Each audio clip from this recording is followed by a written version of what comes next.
Exile. I apologize for the intrusion, but it is somewhat urgent. From time to time, I'd come across items of curious origin. There's one such item I'm sending you. You've got mail. The following song appears with generous permission from Valdo.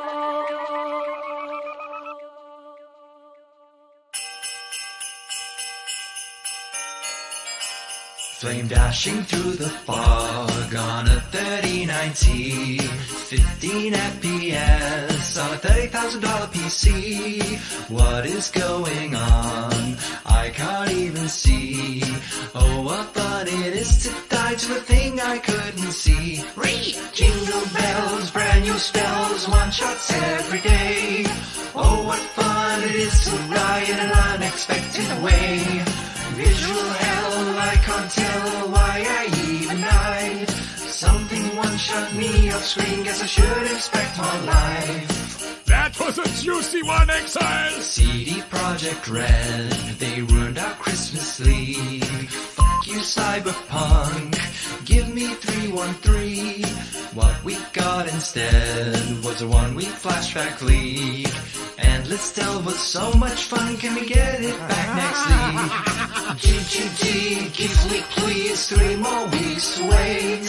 Maybe if I cry enough, they'll release it today. 313, give to me, I just wanna say we're all still in lockdown and got nothing else to play.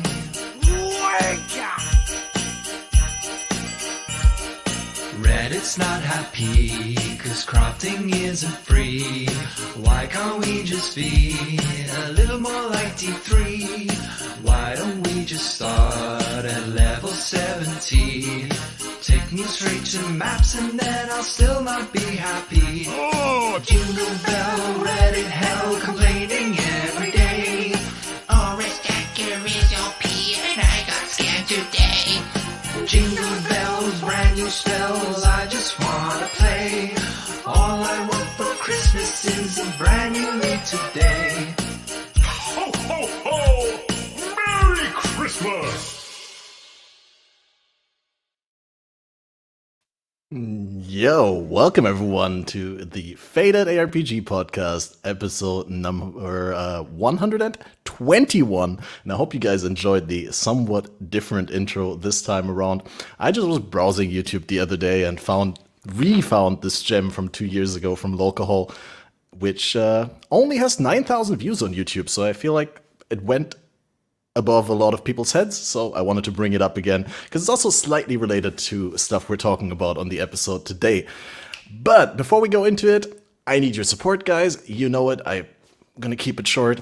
Streams are hard. YouTube content is hard. We need the numbers to go up. Press the engagement, click the like, write a comment, say hi in chat, and all the good stuff. If you want to support financially, you'll be mentioned on the end screen in the next podcast if you purchase a paid subscription. And now, without further ado, here's our co-host, BalorMage. How are you doing? Fantastic. It's actually Christmas Eve morning here. Oh, right, yeah. Time dilation. So I've got my whole Christmas hat on.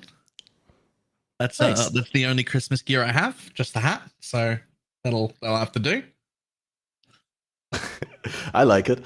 It's I said earlier when we were still off stream, if you do like a little color shift, it looks like you get blue and purple wisps flying over your head. But yeah, we had a bunch of generalists, like people who are great all-rounders in the game on the last couple times, and now we got 2 specialists invited for today, and we got one of the 2 already hyped to enter the stage with us. Please welcome spicysushi. Hello. Welcome, How's it How are you going? Doing well. Okay. Excited to be here. It's only I think only my second podcast or something. Oh, you've been on a podcast before? Which one? No, I just been on one, and it was really last minute on crouching tunas and Grimrose. But yeah, it was, nice, the Blastcast. Yeah, the Blastcast. Blastcast. Yep. Good times when we were in the golden age of PoE podcasts, as some people said it. Yeah, I mean, as we're still waiting for our other mystery guest to appear.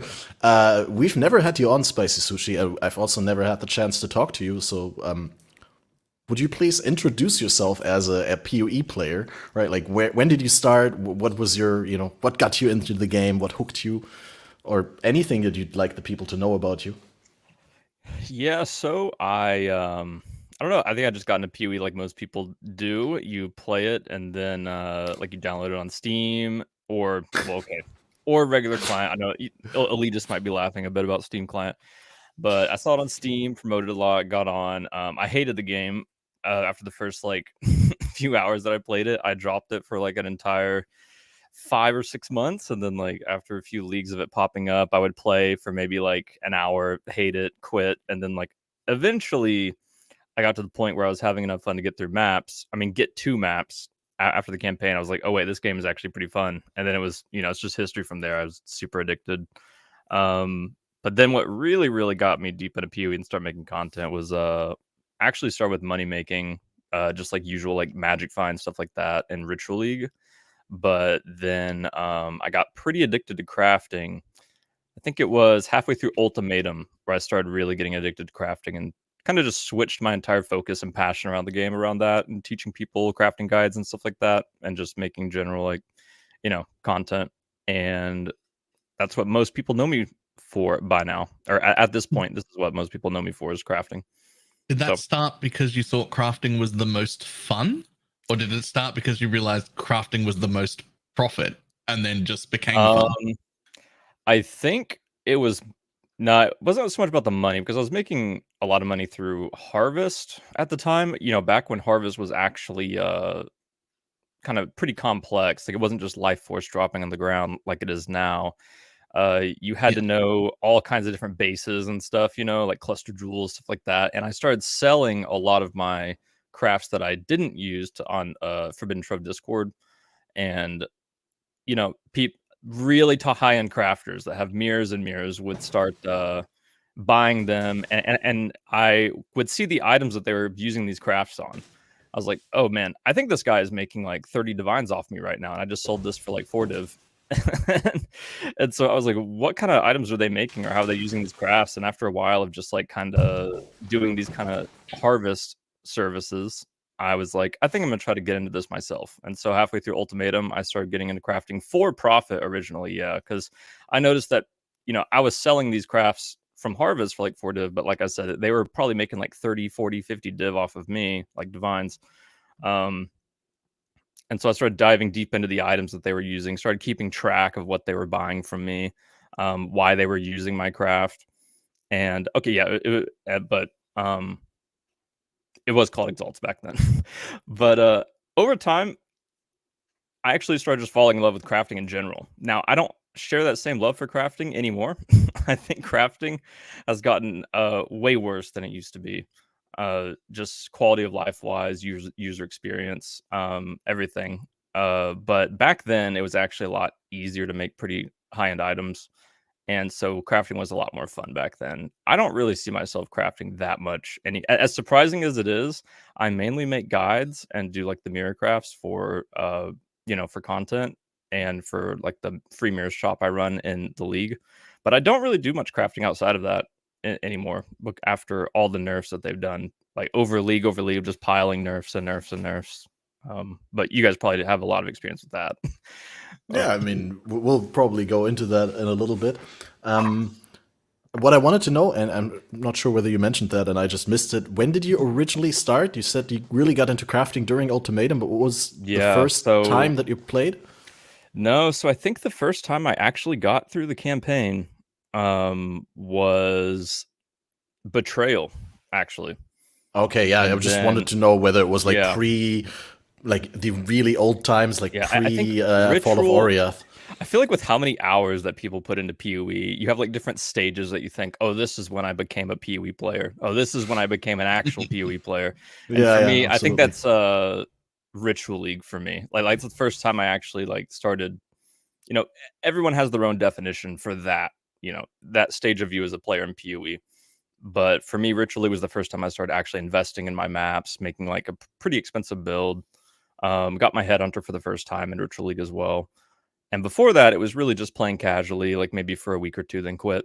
I think in Betrayal, I told you that was the first time I got through the axe. I tried to 6-link a Queen of the Forest, and I farmed up all the money that I had gotten for an entire week and spent like all of it trying to 6-link it. Ooh. And I failed and then just quit. So that sounds terrible. I feel like you become like not a casual enjoyer and like a real PoE player as soon as you start tracking when the next league launches. As soon as you're paying attention to like, oh, when's the reset? I don't care how good you are at the game or how far you're progressing. Like as soon as you're starting to track that, you're locked in. You're a PoE player now. This isn't like a casual game you pick up occasionally. You're now stuck. Yeah. I think you start to realize around that time as well how honestly like much of a privilege it is to have a game that comes out with updates this frequently. It's really incredible that they can actually come out with so much content every like 3 to 4 months. And that's what kind of like amazed me was it's like we have all of this stuff to do this league right now, which is probably like people are saying it's like the juiciest league of all time.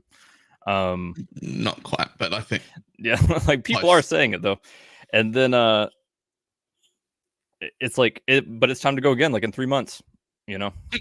A whole new league, everything, all of that's possibly wiped from the entire game that we have right now, and then it's a fresh start. It's actually kind of crazy. Hot take, but I really admire GGG. No, that's not the hot take. The hot take comes after. I really admire GGG for admiring. And I admire them for not what you said. Well, that as well, obviously, but for being able to essentially get most players sold on the idea that they lose all their progress every 3 months and start over. And everyone is hyped to do it as well, right? Imagine if they... I mean, there was a time when leagues were not the main thing that people played, right? When most people played permanent. That was also back then when most people played hardcore.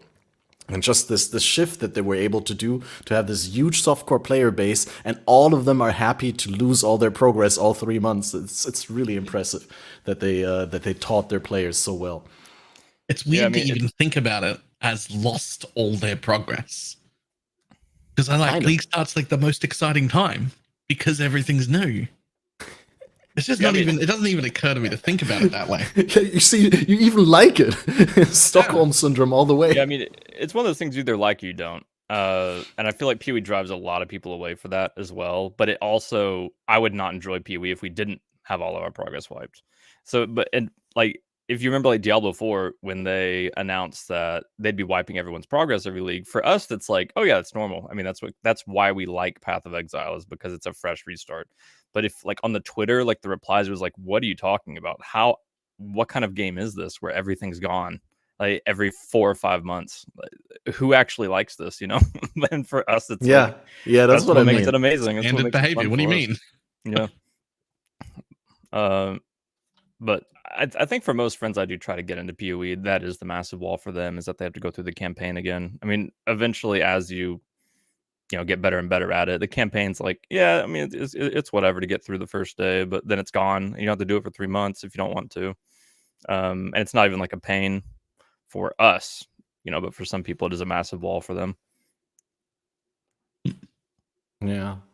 No, I was just going to say, and that was the hot take portion, was I actually like losing my progress. I actually remember, like, back in the day, I didn't get hooked on Path of Exile for the leagues. I got hooked for the race seasons with the little 2-hour events. I loved 2-hour Endless Ledge. I loved, like, 2-hour Descent and all that, or 1 hour, they whatever really used it to was. do that back in the day. 2 hour like Endless Ledge. Yeah. And it was fun. Really? I did not even know about that. The 2-hour Descent champions were my favorite. Wait, I'm going to show you something. I'm going to show you. I realized I'm in the presence of OGs. I've just never knew that we had events like that. The only thing I know is Endless Delve and Endless Heist, and the more recent ones they've been coming out with. But yeah, I never knew the people actually doing Ledge over and over. It was like a separate race. It was kind of like Endless Delve in the sense that you start on the ledge, you get a huge drop pile of like random white items and gems. They weren't random. That was, it was a set amount of things, and then you just started and you just went from one ledge into the next. There were different tile set ledges, right? There was jungle ledges and hill ledges and all that. They used all the different tile sets that you'd have in the game, but they were essentially layout wise, they were ledges. Anyway, Endless Ledge wasn't the best, but what I'm trying to bring up here right now is the not so long ago Winter Heart race season, which was 2016. So this was relatively close to the Fall of Oriath, which was 2017. So this might have been like around Breach League, around that time, just for being able to tell. And you have like these solo burst races, which were really cool. They were like 12-minute races, which started in 20-minute intervals. So you would be racing for 12 minutes, and then 8 minutes break, make a new character, and do 20-minute race again. And then Descent Champions, Exiles everywhere, 1 hour Headhunter solo. This is what I wanted to bring up. 1 hour Headhunter solo. Great. Every area has 20 additional rares, and every character has a Headhunter buff on them. So that you collect the buffs from the rares without wearing the belt from level 1, and it was so fun. That was so much fun. Oh, this is the one where Ziggy D actually got rank 6. I remember the VOD. I literally remember the VOD for this specific race event. Wow. Anyway, that's a good time. That's what I want in our next 1 week event, by the way. 20 extra rares and a headhunter for everyone. Let's go. Yeah. The one Especially- event that I've been asking for, like, over and over for leagues is endless synthesis, in the sense that, you know, not like synth maps, but like the old synth. Like you just be endlessly going through synth islands and like picking up crazy synthesis bases and stuff, and like making it super accessible. Just make whatever like crazy implicits you want in the league. I thought that'd be super fun, rather than the. I mean, I'm just not a huge fan of endless delve. I'm really not. But especially endless heist. I just feel like, I guess it would be a lot of work though, because it's really not that much work, I guess, to do like those events, and that's probably why they do them. But endless synthesis is something I've been wanting for ages. It would be super cool. I've always been wanting to revisit the synthesis league mechanic. It's kind of fun to play around with. Yeah. Especially after they like optimized it, right? Like in the beginning, I think the implementation in the first 2 weeks was completely different than later. Like they completely reworked the league while it was running. But it's still, in the final stage, it was super fun when they did the synthesis flashback, when you could actually have like Beyond randomly spawn in your synthesis tiles and all that. And the tiles were significantly smaller than actual maps, the synthesis tiles, right? So you'd have a lot more, I don't know, density in there. I remember fighting like multiple Beyond bosses per synthesis tile. But yeah. Dude, hearing all Ages this, there's ago. so many insane events they used to have. They just don't really do anything close to that anymore.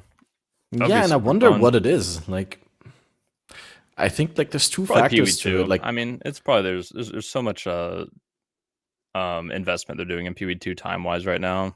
But I mean, the leagues are still pretty sick, and the base game is too. It would be awesome to have like events like that again though, towards the end of the league. What we're playing right now, I had forgotten we were even working on another game. How this league is so good? It really is. What the hell? it's Hang pretty on. good. We're like, what are we Yeah, like? I mean, 6-8 months away from like a beta or something for PoE 2. How do they even have time to do this? I mean, for me, it's awesome again that I'm getting like ritual vibes, in the sense that, you know, if people wanted advice with like currency strats, back then used to be like, oh, you can just go do Alkin, go Harbingers and Valdos or whatever, and go make like, you know, 5+ div an hour to make whatever build you want, and then do whatever you want. And in this league, it's like that again. If people can't handle like the super hard content, because the league mechanic is like, it is hard, but you can tell people like, you could go do like T7 maps with a very basic build, and you can go drop like 40 chaos to like 1 divine average like per map right now, with like budget MF, which is kind of crazy to me. But I really do like the game when it's in that state. I am a huge fan of that.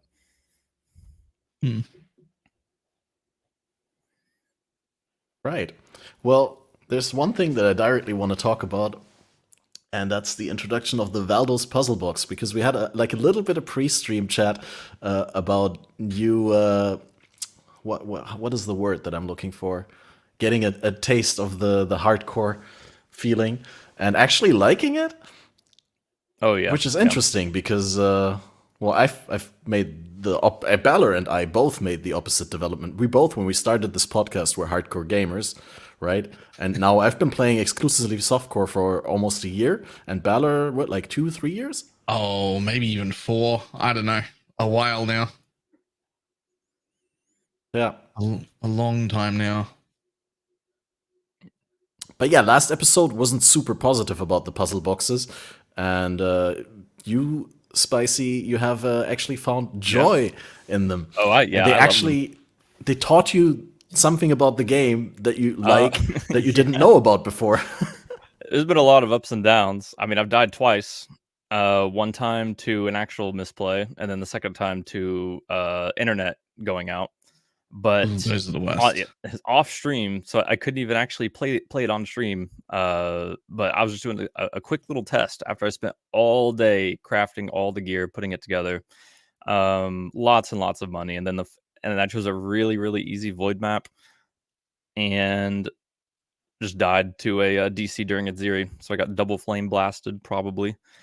But I do really love the maps because, I mean, for me personally, okay, I'm not a huge fan of like the maps that people introduce that are just, complete troll, where it's void your character for 1 chaos kind of thing. But I do like the maps that are like a mage blood, because usually they're very, very hard, and it's just a piece of content that has never existed for me in softcore, where you can like min-max a character, put tons and tons of money into it outside of the hardcore map, and then you like that is the deep end game for you. Like the maximum max of end game is doing those super, super hard maps with your build, and if you die, you lose it all.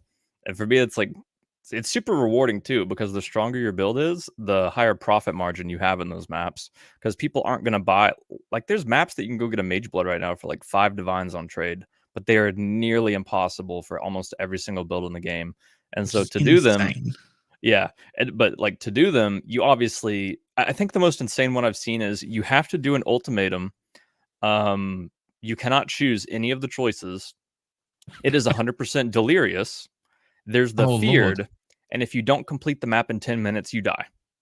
100% delirious. Yes, 100% delirious ultimatum. Dude, that's 96% damage reduction.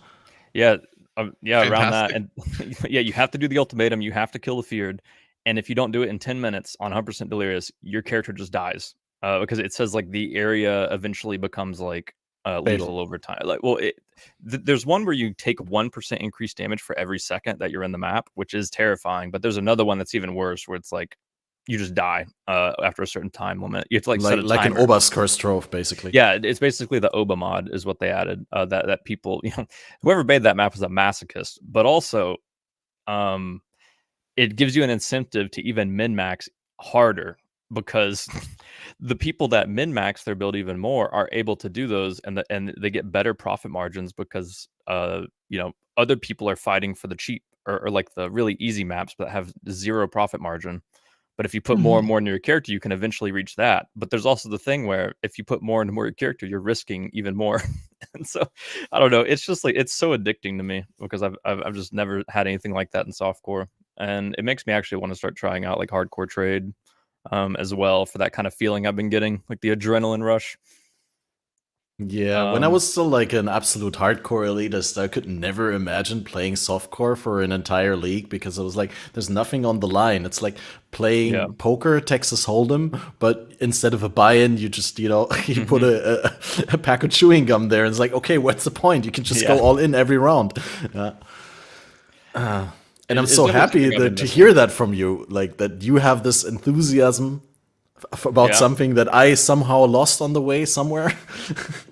Yeah, I mean, I had lost it quite a while ago, but what really kept me into the game was, content creation, because, it's very motivating to like wake up and think of like really cool ideas you could maybe do on stream or do for a video. I don't think I would be as passionate about softcore if I wasn't, making content, but I'd probably actually have switched to hardcore a while ago, because that adrenaline rush is pretty amazing, and like where you're just risking that, everything's on the line. But I'd never done hardcore before, and so this is my first taste. And it's pretty addicting, I'll admit, because it's not just like oh, I'm just going to throw my character at this map for no reason, just because I want to test my build. It's more like the better and stronger your character is, the more you're going to earn. And the more you invest, the more you'll earn. Which how it is like I assume this is how it's like in hardcore, right? Like if you invest a lot in your character, you're capable of doing bossing, which I've heard is like the most profitable thing to do in hardcore trade, because most people don't want to. Yeah. And so for here it's like instead of that, it's these extremely ridiculous maps that just get even worse and worse, but the worse they get, the more money you make. And that's kind of like where the addiction is. Yeah, I love them. I don't know. Well, the thing is, yeah, go for it, Balor. I hold my point. I'm in a constant state of like really enjoying being in a private league versus, my god damn it, I need to get over to trade where I can just make $1 billion like in-game monies and make disgusting characters. Like I want to do both of those things at the same. I literally need two of me. I would like to experience degenerate softcore trade and cool group found private league at the same time, please. Like, yeah, no, I can totally see your dilemma because, like you said, for content, you're trying to min-max one build and then you give it away because you get all the resources from your viewers or your community with who you're playing, and then you make the build and then you give it away to someone who actually wants the build, right? And it would be so really much easier to make the build if you're in trade, but then you couldn't give it away. So it's like, yeah, can't do that stuff in trade. But also, like, I don't know. It is fun. It's fun to not care about profit for a while. But then also I'm seeing all of the void keys and the MF stuff and the everything that's happening on trade. And you're like, oh man, if I was over there doing that though, I'd be thinking about, oh, how much am I missing out on not having gone through with the private league thing, right? Like it's whichever thing I'm not doing, I'm going to miss out on. I can't do both, and I want to do both. Classic grass on the other side is greener problem. Yeah. It's a problem. Nice.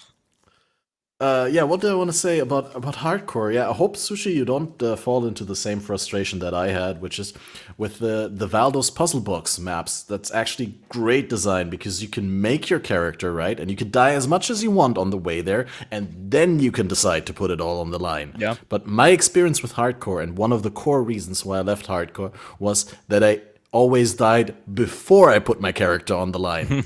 I'd always die to the most random bullshit in a white or yellow map while trying to farm up some item or currency, and it was just so frustrating to never have this big moment where I'm like, okay, I might die here, let's go into this Eater of Worlds, Uber, Cirrus, whatever, right? But we'll try, and if we die, then at least we tried. But it was always this moment where like, oh shit, I just didn't pay attention and I died to like a stupid rare monster. Yeah, I mean, I think a lot of people share that sentiment, and that's why I think PoE would benefit a lot from more of this like hardcore light content in the game. It's kind of like Tarkov and PoE, where you decide to, I don't know if people who don't know about Tarkov, like you have something called like a scav run, and then you have your actual like run with your real character. And a scav run is where you go in like just a character with like no gear and nothing, and you just try to get as much loot as you can and get out. And then eventually, once you've built enough up enough currency, you could put together like an actual setup. But if you go in with this setup, if you die, it's all gone. Well, usually. But and I don't know. I think PoE would benefit from more like hardcore light in the sense that content where maybe not you lose your entire character and everything, but you lose something. There's something on the line, because it is just way more fun, in my opinion, that way. Because the only kind of content we have like that now is you could invest a lot in a map but not get a lot out of it, or you just do a usual gamble like Voidborn keys or div card gamble. But I don't think that's anything comparable to actually playing the game with your character and putting something on the line there. But there is content in the game where you're not allowed to die. Because you're exactly singing my song there. Like I've said this countless times on the podcast already, that I'm a big fan of a little bit of softcore entering hardcore and a little bit of hardcore entering softcore, right? And so I was a really big fan that, for example, you can't do a Sanctum run and die, right? You have to not die in order to complete a Sanctum run. Yeah. Same with Lab, right? But then in hardcore, you can lose a Sanctum run without losing your character, which is kind of softcore, right? And same with Toda, right? That allowed you to lose the Toda match, but you kept your character. And so it's a little bit of softcore and hardcore, and then a little bit of hardcore and softcore, and just do a little bit of, cross-pollination. Because there's so many fun aspects about both of those game modes. Yeah. I mean, it's same with Ultimatum now, too. Like, after they reintroduced it, it's where usually you'll die unless you don't get, like, full ruin stacks. But I do love that type of content. I wish Ultimatum was better than it was. It's completely ignored now by most people because it's nowhere near close to what it was when we had it. You can go up to wave 13 every time, and you just make more money skipping it. It's so bad. But there's so some much guy on fun. Reddit who I said he want it. made 15 div an hour doing Ultimatum, and I did his exact strat, and like my catalyst did not add up to that. It was like majority catalyst, but I don't know how he got that much. But he might have been doing it right early. Like if you maybe catalyst day 3, insane profit. But by the time you're a week in, it's gone, right? Because everyone's got access to a little bit. I do like money, but yeah. I do like, for me, subjectively, it feels like the baseline return from Ultimatum is bigger and like the top end is lower.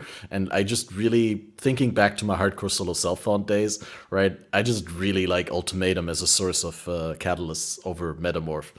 Because I think in hardcore solo self-found, I'd be able to do Ultimatum quite safely, as opposed to Metamorphs, where you have to really know which mod and which monster you can combine with which map mod and all that.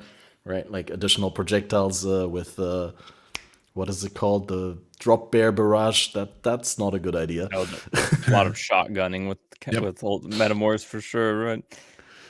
Yeah. So Metamorphs is really hard to gauge, and you really need a lot of game knowledge to do them safely. And with Ultimatum, it's a little bit easier. And I like to have an easily accessible, consistent catalyst source. Because also in Metamorph, I never got a stack of 5 catalysts, I think. I don't know. Oh, yeah, the catalyst that you get. It's absurd how many catalysts you get from Ultimatum now. So I think it is a great source of that. What I noticed is I did Ultimatum for 2 full days. All day for 2 whole days. And what I noticed was there was like, I'm pretty sure this is how it is. I didn't see any difference in loot between comparing wave 1 and like wave 13 or wave 10. Like, ooh, I don't know about that. Like for me, when I got to across doing Ultimatum all day, every day for 2 days, my wave 10 reward and wave 13 reward was on average like worth maybe 1 to 3 chaos. It felt like, compared to wave 1, 2, 3, where it felt like average 1 to 3 chaos as well. like not actual raw chaos, but I actually have a clip on my YouTube where it's so funny. Wave 9 was 6 binding orbs, and I was like, man, wave 9 for 6 binding orbs, that is wild. Hopefully that wasn't wave 10, because I didn't exactly remember. Wave 10, 7 binding orbs. Literally, that was like what I don't know if I'm just super unlucky, but it felt like there was no difference. Because usually back in Ultimatum League, you could noticeably see ramp happening, like your loot ramping as the Ultimatum went, like a little bit better each time on average. To where you'd be pretty excited for wave 10. I didn't just see here that. it is. This isn't wave 10, right? I mean, I think I've been fully spec'd into Ultimatum since the beginning of the league. I still are. Yeah, I'm still am now. Because I'm in a private league, so I don't care about No, profit. it's what are you doing?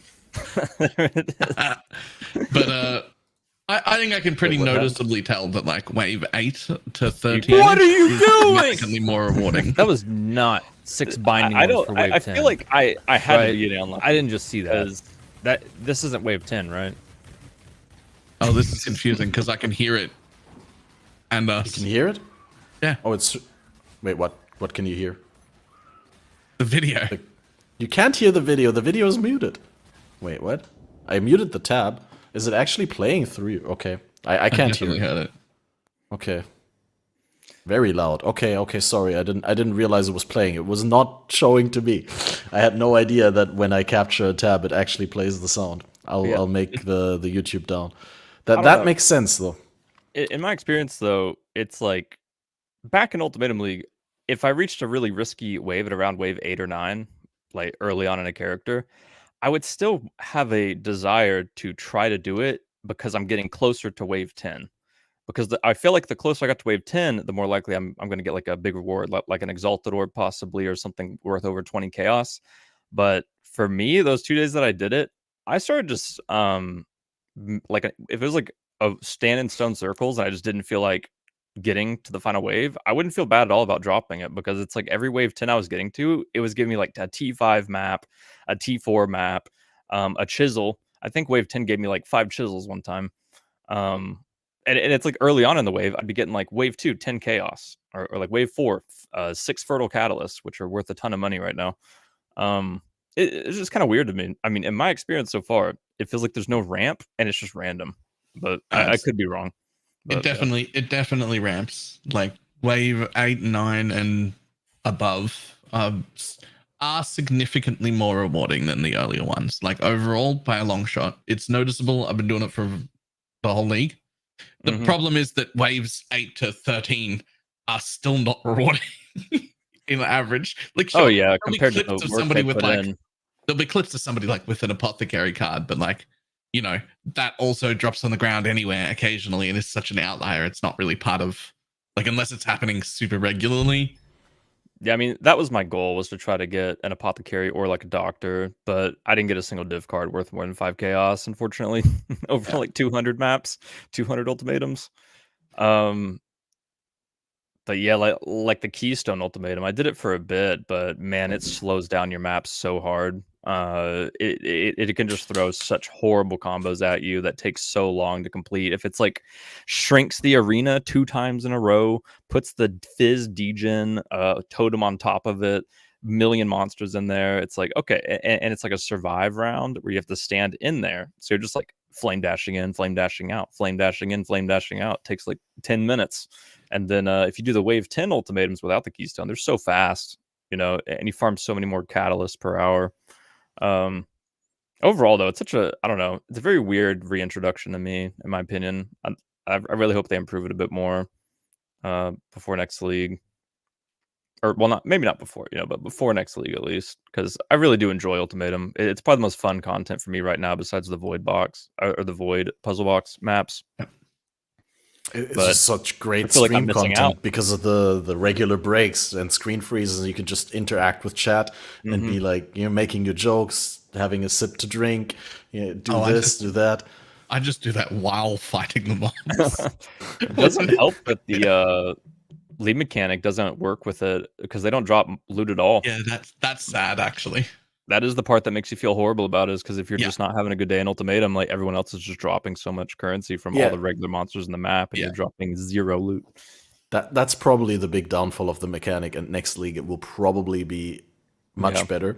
And that's also why chat is pointing out right now, if you like spec fully into an ultimatum, you just jump into an atoll, do the ultimatum, jump out and throw in the next map, and you exclusively pump out the ultimatums instead of doing the maps. Yeah, that's what I did in Mesa. I just did I would run to the map boss, kill the map boss for because I was fully spec'd into like boss rushing, like dropping guardian maps and stuff, and then I'd go straight to the ultimatum and then leave. But yeah, I was really excited for it, and I think I made more off of the map boss dropping guardian maps than anything. It was like 3 times more than the actual ultimatum loot. Yep. Oh, that sounds terrible. Makes way more money. It is quite sad, actually. Yeah, I was looking forward to it so much. I know so many people were looking forward to it as well. It's unfortunate that it's like really just incompatible with lead mechanic, though. I wonder why they made it not drop loot, because like it's not really rewarding. As fun as it is, it's not really rewarding. Why make it not drop loot? That's just taking away another like possible reward. I assume that they didn't want to drop loot so that they could make it more rewarding, and then they just missed the mark on making it more rewarding. Like, I mean, it's hard to balance that if you don't have a large testing ground, right? Is it? Yeah. I feel like I don't know. GGG usually takes the approach of like, well, my experience, in my opinion, it's like, we're going to reintroduce this, and they use a reasoning as in, it would be too rewarding because of X, so we're going to have to introduce it by nerfing something in it. When I feel like the approach they should take is just let people just blast. Like, if it's super overtuned, they can nerf it from there. But just reintroducing it in a really nerf state with the assumption that it's going to be too rewarding if they don't is, I don't know. Because like if you brought Ultimatum back exactly how it was, it would not even be like overpowered compared to what we have in the game currently. So Sanctum. Yeah, like it would actually fit right in, Yeah, but that's the thing. Like Sanctum is the counter example, so to say, because they reintroduced it. It wasn't how they originally had it during the league, but still, it's like been printing mirrors last league. I'm actually so sad that the XP that I always thought Sanctum was just naturally a great XP mechanic. Like if you wanted to push to 100 or something, Sanctum is a great way to do it. And I was really sad to hear that was a bug. It was never intended. They never intended, because they accidentally had the relic, the unique relic that converts all coins to XP. They actually had the XP buff on the entire time. It's like that's been that way for like 2 leagues, like Sanctum League and last league. It was like that. And they just what do you mean? All the time, even if you didn't have the even if you didn't have the relic in, everyone just had it, and they were still dropping coins. So that I did the not amazing know that XP was that No, I was not aware either. So yeah, I just thought that was hilarious because we've had that for 2 leagues. Sanctum League and last league is when we've had that experience, and we were like, man, I love Sanctum. It gives a lot of XP. Great way to get to 100. Oh yeah, that was unintended, by the way. It was never supposed to be a thing. Rip.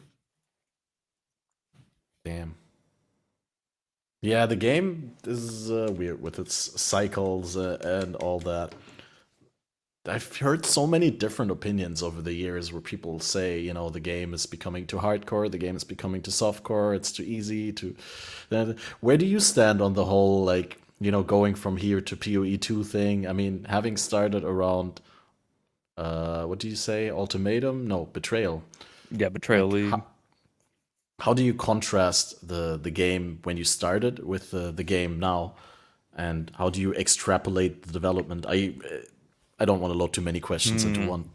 Yeah, it's for me, the game changes so much every league. As in they might make it harder the next league, then revert it. AKA, speaking about Expedition right now, it's kind of like you can't really look at it as what's going on right now, what was going on then, like how's it gotten harder or easier, because it's like every league is so different. Expedition the game was extremely painful to just get through and play at the very beginning. Once you had a character set up, it was pretty fine. It wasn't really that bad, but it was pretty painful dealing with like the nerfs right from the get-go. And then the next league, it's like they reverted a ton of stuff and the game felt, pretty good after. And then the next league, they might put another massive nerf over the game. And the next league, I mean, nothing's come close to Expedition, but I don't know. It's kind of like a roller coaster, so it's really hard to compare. I kind of enjoyed most changes they made in Expedition, but the one thing I remember super painfully was that you couldn't pre-flask against ailments anymore. So you could only use a freeze-remove utility flask if you were actually frozen. I remember that. It wasn't even like as much the game was hard or anything. It was mainly just a painful quality of life wise. I just really hated just being super slow in a game where we were so used to just, I guess you call it blasting, right? So we just got to get used to that in Ruthless, though. I feel like that is just how the game is going to be. It's going to be a much slower game, but that doesn't necessarily mean it's going to be bad or anything. I'm pretty excited overall for it. Even though I think crafting is just ripped completely. I mean, like what I enjoy in the game is completely gone. I'm pretty sure. So I'm gonna have to. I don't think there's any shot that there's no crafting. Yeah, I mean they've introduced a very bare bones form of it, and my hope is that they plan on progressing that, over time. Crafting is too big of an iconic part of the entire experience of PoE. I would be very depressed if they don't. Absolutely no shot there isn't good crafting in PoE 2. I mean, no shot. I hope there is. Isn't what we've got now. right? That is one of the number one things about PoE that makes it stand out from any other ARPG and other games that aren't even ARPGs, is just such a unique crafting experience you have here. I mean, it's super nerfed compared to what it used to be. I think I talked about it earlier in the podcast, how I have found myself enjoying it less and less, but it would be still very sad to me if they just kind of toss something that makes the game as unique as it is just completely out. It's very bare bones right now, and to be expected. It's like a whole new game, right? They said it's like a brand new game. It's separate, and so we have like very bare bones crafting in the game currently, like that they previewed. I think you can I think I may be misremembering, but you can like alt spam like we have now, maybe. But if you regal it, you can't ever go back. Like you can't scour it down. So that is what it is. And maybe over time they plan on just building and building and building on top of that, and that's what I do hope, because that's how PoE started in the first place. I mean, you know, it was very bare bones at the start, and they just built on it every league, and they may just be taking it from that approach, right? Like, this is our brand new game, and we want to go very slow with it, because I think transferring PoE 1 crafting over to PoE 2 like it isn't a fresh new game would be a really bad idea, because in my opinion, the current state of crafting right now is not something that I would want to see if they're starting fresh. What I will say, just because I see it in chat now, but I also see it in my chat a lot. It took me potentially years to realize that crafting wasn't just a pure RNG slot fest, pull the lever over and over again and hope you get lucky, and that it was actually like overall super deterministic. Like, you can actually just get what you want. Like, we've got enough tools that you can craft most things with a pretty reliable degree of certainty. It just, I think that's also something that happened throughout your time of playing. I think when we both started, which we both started around Bloodlines League, right? That time, end of 2014. And I think back then crafting was, for all intents and purposes, more random and more like just getting lucky. But there was like fewer steps to the item creation process. So the getting lucky was just, you know, getting lucky on a tyrannical prefix or something like that. That was already the big ticket, kind of. We did have meta mods then, but we didn't have like all the essences, fossils, harvest bench, and all that. Even though, I mean, harvest bench has been pretty gutted, but it's still pretty useful for some things. Before we go into criticizing what's bad about crafting right now, what do you think Spicy Sushi was like? What for you personally was the best state of crafting in Path of Exile? I'm curious what you're gonna say. The best state, I would have to go with Sentinel League for sure. Yes, I agree. Sentinel by far, and it would pain me if they didn't bring some form of it back, because the argument I see a lot of people say is that we have much stronger than Sentinel right now, because fractured mods on items, you can just essence spam till you get what you want. So Sentinel wouldn't be good, but it's like Sentinel just made that better, because you could just you could take two fractured mods and put them together, and wow, what you're essencing is even better than it is now. So I mean, you know, Sentinel enhanced every single avenue of crafting in the game. Like, literally every single type of crafting you do in Path of Exile was enhanced and made more quality of life, made cheaper, made more accessible by that league mechanic. It was also good at every stage. Like, if you were a degenerate making mirror tier stuff, you were using it. And if you were trying to make your very first bow of the league, you could use ones you picked up off the floor. Like, it was usable everywhere, like for everyone. And that was my favorite part, is it was like, oh, they've introduced a thing that's literally good for everybody. That's insane. And then it's not here. I want it back.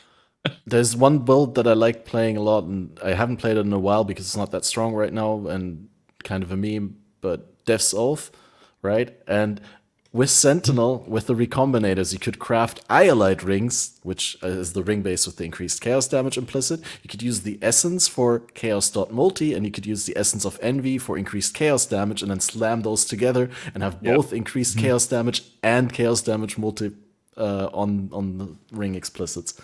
Oh, it was so good. And it wasn't even like OP because it costs so much and he took so much out of the economy all the time. I mean, how many times did I fail it and end up with shit rings that I'd have to scour? Yeah, I mean I think it is not like a beautiful league mechanic crafting wise because of what you could make in the high end game. I think it was beautiful because like Baylor said, every stage, you could have no money in your stash, but if you pick up an item off the ground that might have suppression, it'd be dead immediately right now. Like if an item just has suppression and like nothing else, it's like garbage. But back then, if you're an SSF or something, you get an item from ROG that has like suppress and life, and you get another item that has like some resistances. You could just, and recombinators were dropping all over the place. So you would definitely be capable of just slamming them together and eventually making something really good for early on. And that's what I do miss. And outside of that, like outside of recombinators, I mean, I think we all unequivocally can say that recombinators are great and we'd love to have them back, and we don't see a great reason why they couldn't be back. Yeah, I mean, I do have a lot of other opinions on things they should add back in the game. I've gone over it millions of times on my channel, but we could dive into it too. But I really think on the higher end, Harvest? Yeah, I enjoyed Harvest. I didn't really enjoy Ritual Harvest as much because it was just like an item editor, and in my opinion, it's just an item editor, and it didn't really have much complexity because you're just spending hundreds of divines, adding, removing, adding until you get what you want. And I just think it's not very. I don't know. People, I do like for how accessible it made things, but when it comes to it just being really cool in general, I think Sentinel like takes the cake there. Yeah, I think Harvest was really a good mechanic to have at the very low end. Yeah. And anything above that, the fact that we were making stuff with just no thought at all was ridiculous and stupid. I think it was bad overall, but I do understand why a whole bunch of people liked it, because they could suddenly make entry-level items very reliably. And I wish that I could figure out a way to let that happen still really, really easily to like first league, second league players who don't know what they're doing yet, without just breaking everything above that. Because it's complete bullshit. Like, we don't want it. It's I mean, unfortunately, they kind of just tossed that out the window when they made Harvest. When they reworked Harvest, they made like early on in maps you're dropping like no life force at all. And they removed more common reforges. So back before the rework, people could still use Harvest for like the lower end, not as crazy OP as it used to be back in Harvest, but with the second rework of Harvest where they nerfed it, but it wasn't life force and stuff yet, you could still just like slam some life more commons on an item and you'd be getting some crafts in your maps because it wasn't life force back then. You'd still be getting crafts from the Harvest plots, and it was still the best way to gear up an SSF. Because you just slam some life more commons or something, and you'd eventually have an item with some good life mods, and then resistance, and you're good to go.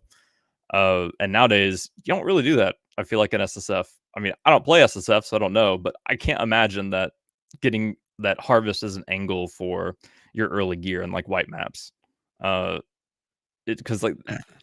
Aren't the life force quantities just so low? You get nothing. The life force quantities are fixed. They're not based on item level, so it takes exactly the same amount of juice to use a craft on a low level item, entry level item, as it does on a high end item. But like you said, the gains are so low that you have to save up so much. It's completely unworth in white maps. But I could imagine like when you're in yellow maps and you're like in hardcore, so you're over farming a lot, like you level to 90, say, in yellow maps or something like that, and then you can actually go to ROG and get high eye level bases from ROG and from Gwenon and whatever, and then take them into Harvest. That I could see, right? Like even with saved up currency, because then it's worth, because you did farm a lot for the currency, but at least you're using it on a high eye level base. But both spending a lot of time to gather it and using it on a low level, I don't see that. Yeah, I feel like the general strategy for a competent player nowadays, like seasoned player, is you play a build that doesn't need gear to function all the way to red maps. And so you're just picking rares off the ground or doing like a vendor recipe for your axe to, like the rustic sash recipe or something. And if you're playing a good build, you can basically just have rares you pick off the ground and get to red maps. And then by then you can start doing like your ROG crafting and stuff.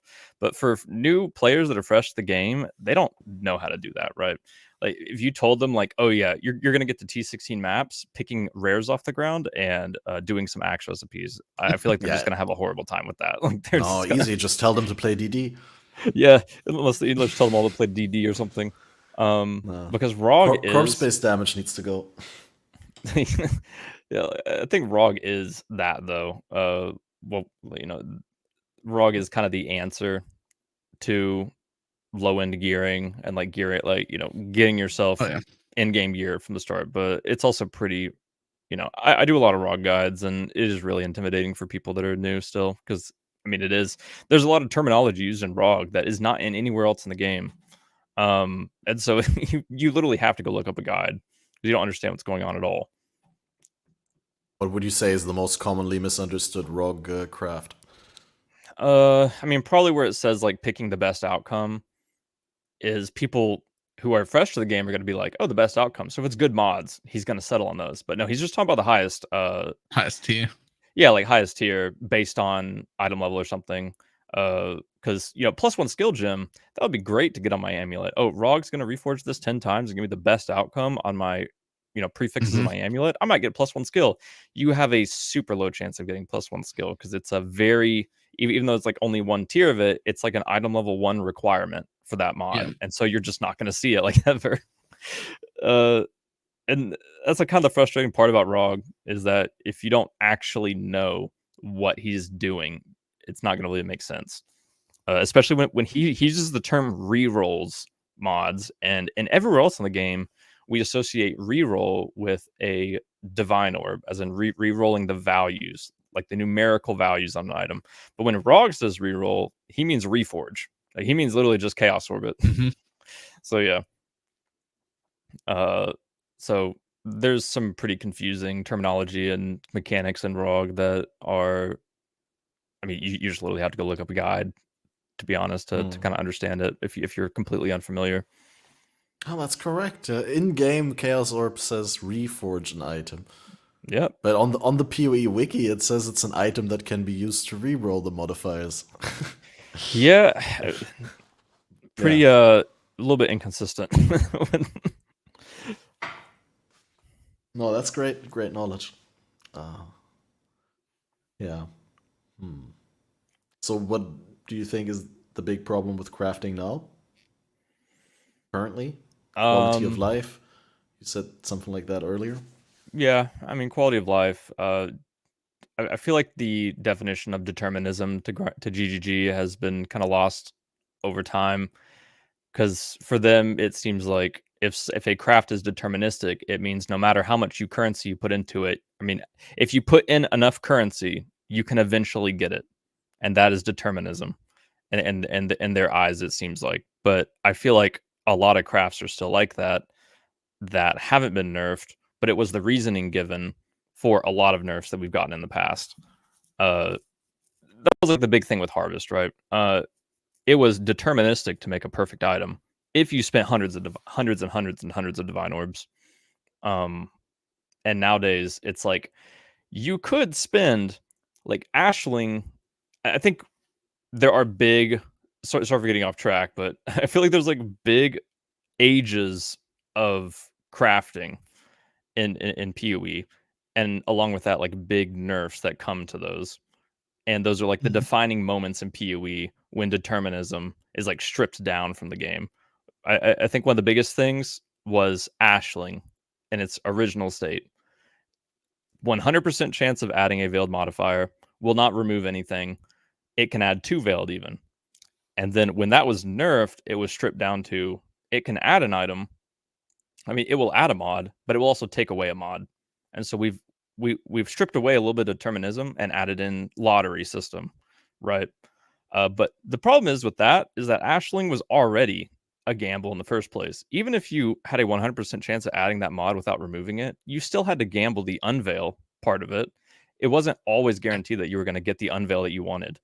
On some items it was, and on some it wasn't. Like for example, like a bow getting attack speed or crit chance, that's not guaranteed on your suffix. So it was never actually like 100% guaranteed you're going to get what you want. If you spent enough money, it was, but it was the reasoning why they nerfed it the first time. And we've seen that. Sorry, go ahead. I've been yapping for a while. That's an interesting byproduct of that is that just somebody who makes the sort of money we do is still deterministic. I'll get the item I want no matter what. Yeah, it just costs more money, but money doesn't matter.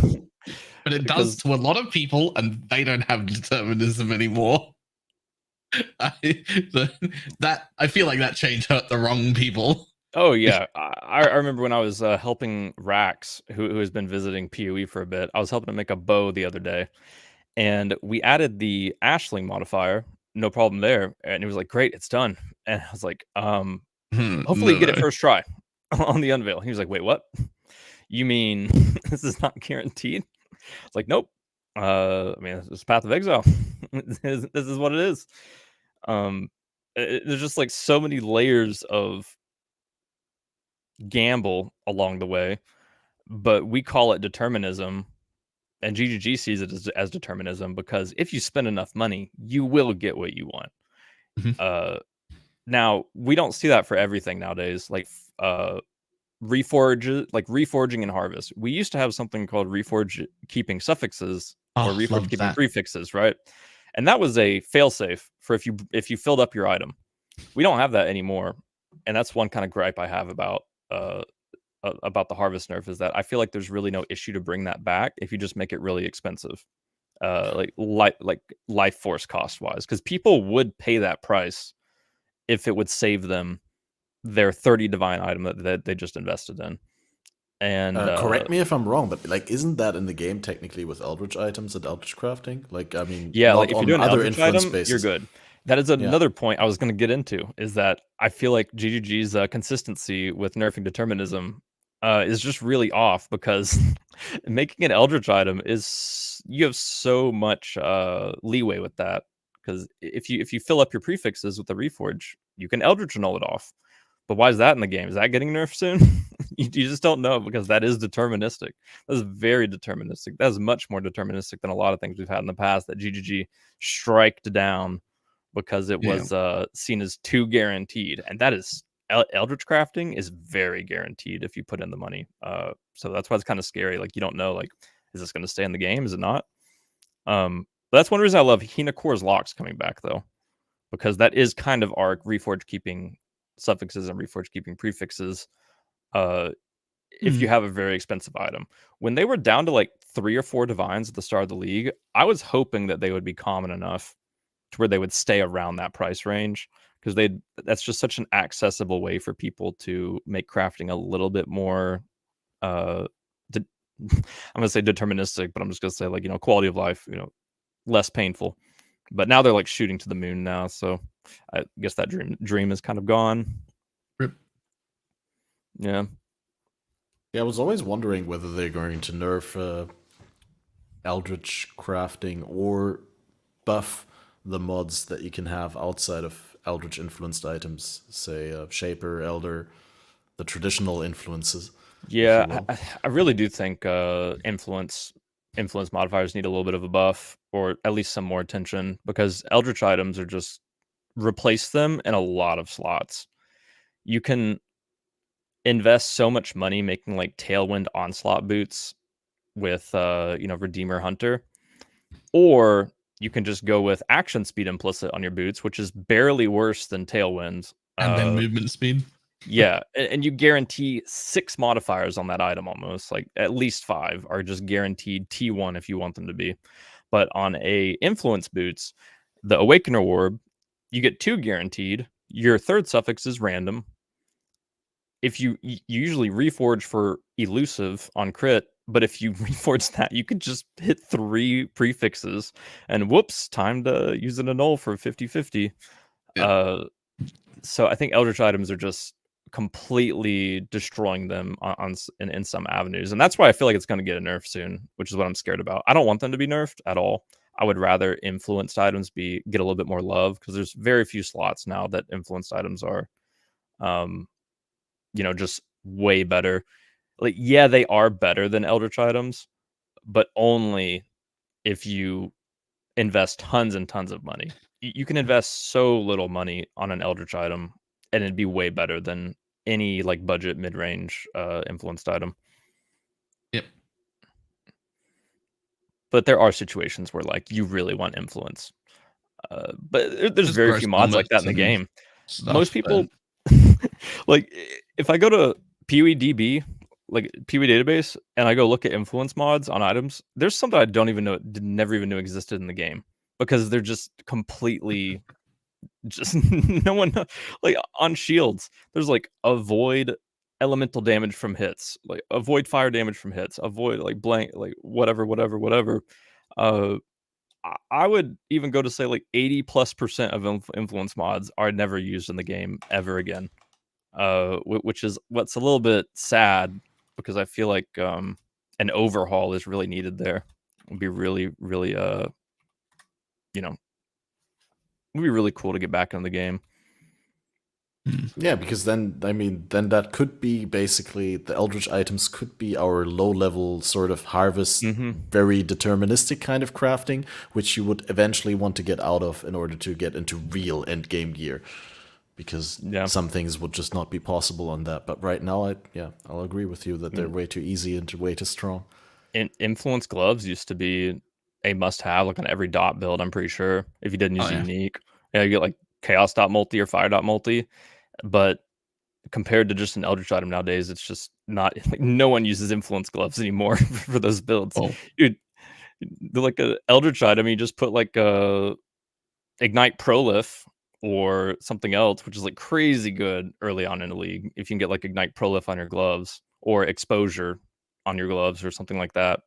And it's just so much cheaper and so much easier than actually like crafting some influence gloves that you're only guaranteeing like 1 or 2 mods, that you want. But yeah, we're looking at the list right now. I mean, there's so many mods that the people don't even know exist or have completely forgotten about. Yeah, I opened the shield, like you said earlier, and then you were talking about gloves, so I thought I'd bring up the gloves. But yeah, dude, advanced traps and increased trap throwing speed, they used to be the thing for trappers. There used to be a mod that was you throw an additional trap. On gloves? I think it was gloves. Maybe the elevated one. I think influence are mostly used for multi-links nowadays. Like they do have a really good place in the game still when it comes to multi-linking, as in like the classic Righteous Fire helmet. Yep. Still a pain to make, but definitely the caster gloves. Well, that's another example of determinism, though, because you can make those 7 link Righteous Fire helmets. People make them every single league. Like, same thing for the minion helmets. Same thing for the all the min-maxed expensive stuff that's like 7 to 8 link helmets. People make them repetitively every single league.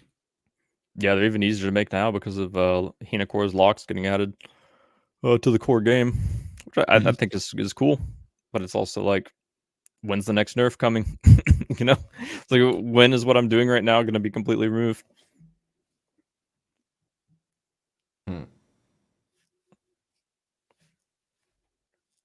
Do you actually not enjoy taking crafting methods having being taken away from you, unlike the character losses that you experienced as joyful in hardcore or in pseudo hardcore with the voided Valdos? Oh yeah, it's devastating for sure. It is. I haven't experienced that emotion in a long time in games. Just putting so much money and time crafting and getting gear together just to have it deleted in front of you.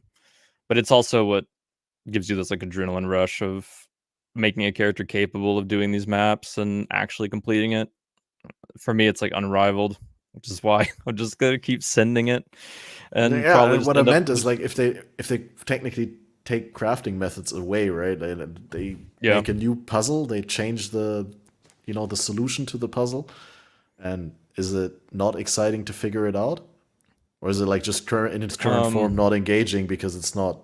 I think in terms of you mean like if they remove things from the game and you have to find out a new way to make it. Yeah, exactly. Because you were saying that you don't enjoy these deterministic steps being taken away. Yeah, I mean, sometimes it's enjoyable to find a new way to make it, but sometimes the new way to make it is just so painful that you just wiped it away from 80% of the player base, and now it's for 20%, which can make it a craft that I like to bring up is fractured suffix amulets now, which is probably one of the most popular crafts for a lot of builds, damage over time builds specifically, that aren't like corrupting fever, which have an easy time compared to other people. But if you're playing like a righteous fire or like explosive arrow ignite, a lot of times you'll go with a fractured damage over time suffix on your amulet, and you'll want to go for like +2 to gems on the prefixes. And it is one of the most, people ask like why I haven't made a guide on it yet, because it's just an abhorrent craft. It really is. I guess I could go into detail with it, but you start with your fractured dot multi. You have to spend thousands of alteration orbs getting +1 skill gems, and then you have to regal, and then go for, usually you have a 50% chance now of having to use an orb of annulment. And people might say like, oh, why don't you use a Krakit Chimeral to imprint that blue item so that if you use an orb of annulment and you hit the +1 skill gem, that you can go back and go again. Well, you can't use imprints on fractured items.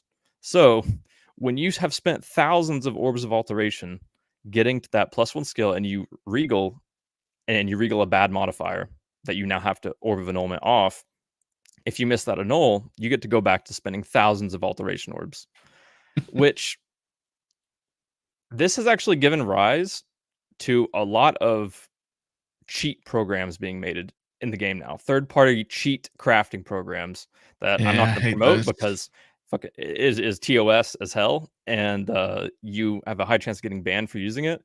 But I really hate that that these very popular crafts that are extremely miserable to do have resulted in tons of people using cheat clients to automate crafting for them, so that they don't have to go through the process of just clicking thousands and thousands and thousands of times just to have it wiped away from you, right? Part of me wants to be like, well, you just shouldn't use those things. It's really bad. But another part of me is like, yeah, at the same time, though, you shouldn't feel the need to do something like that just to craft things.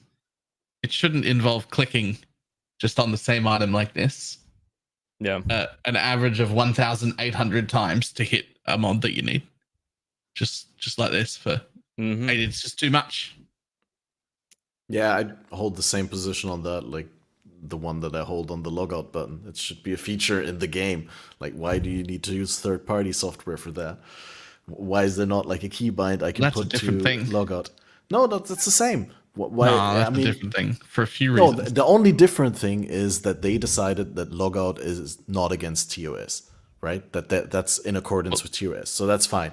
But that's like one of them, which is a pretty big difference, but that's not the only difference. Okay, what's the other difference? Well, the other difference, which is the most important part, is that if you care about having the instant access to logout, if it's in the client, a logout button attached to the client doesn't stop client crashes or client problems or freezes.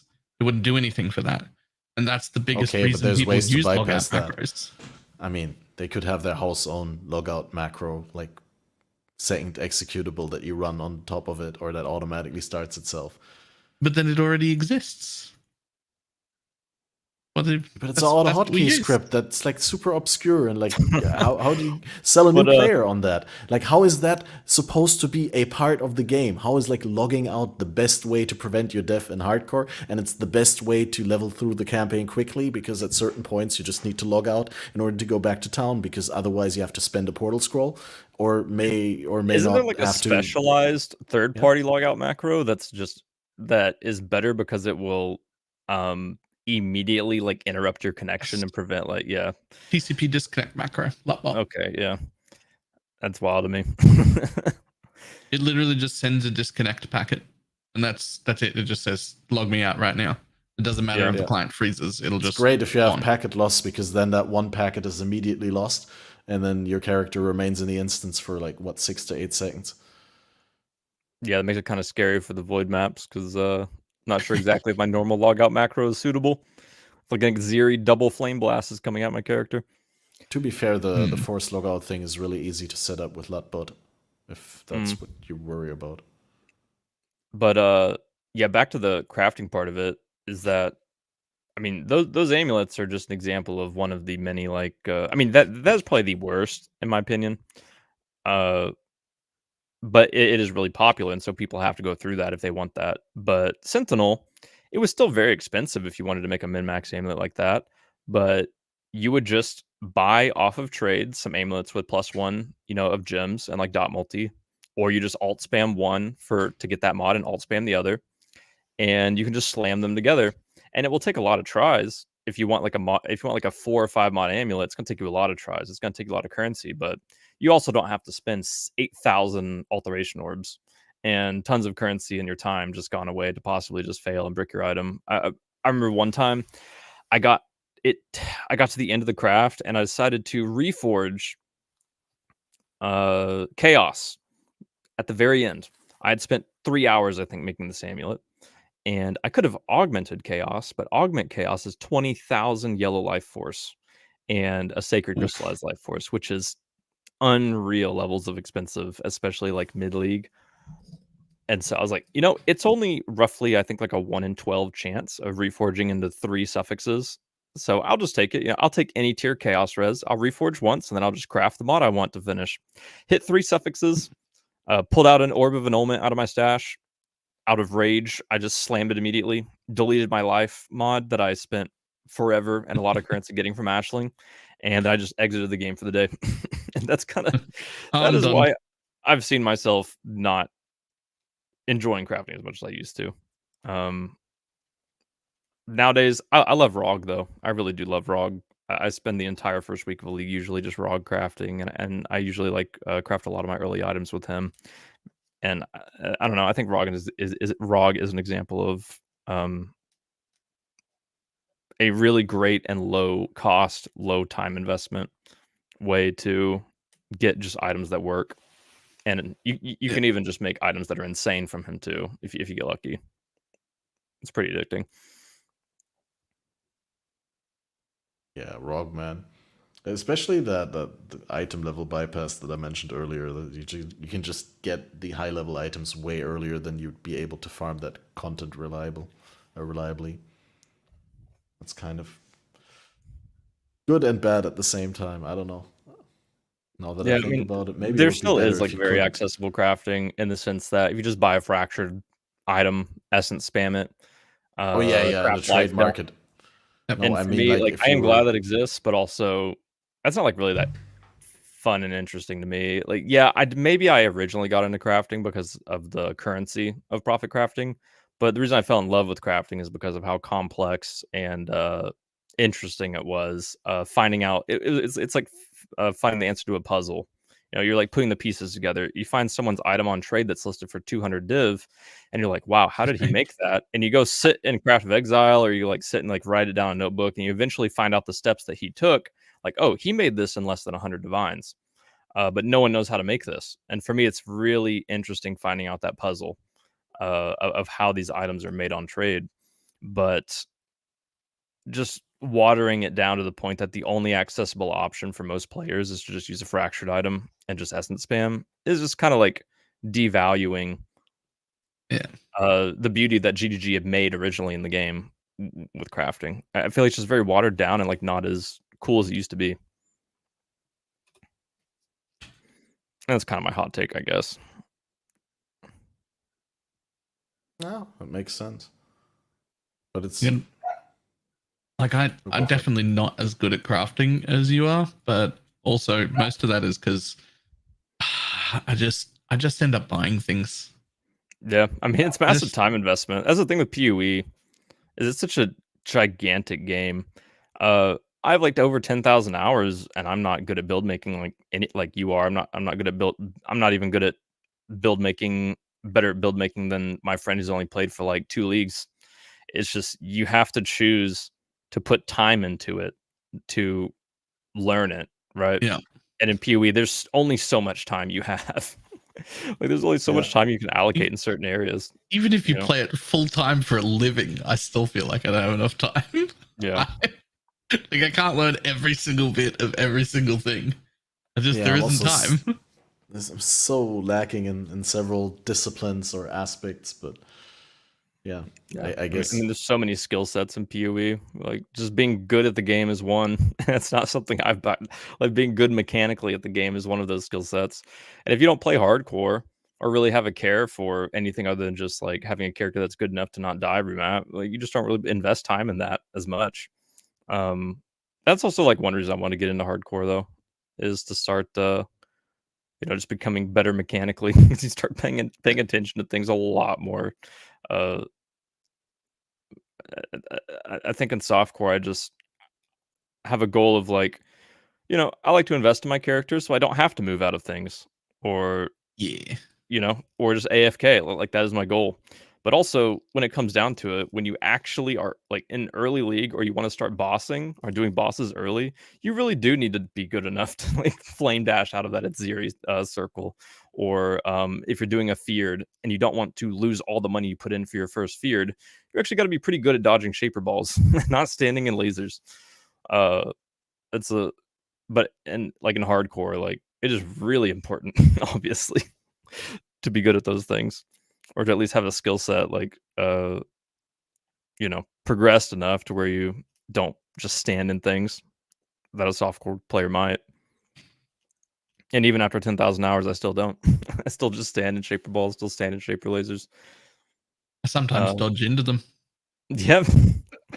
That's one thing that's made the void puzzle boxes very scary for me, is that I'm having to learn things that I've just never really cared about.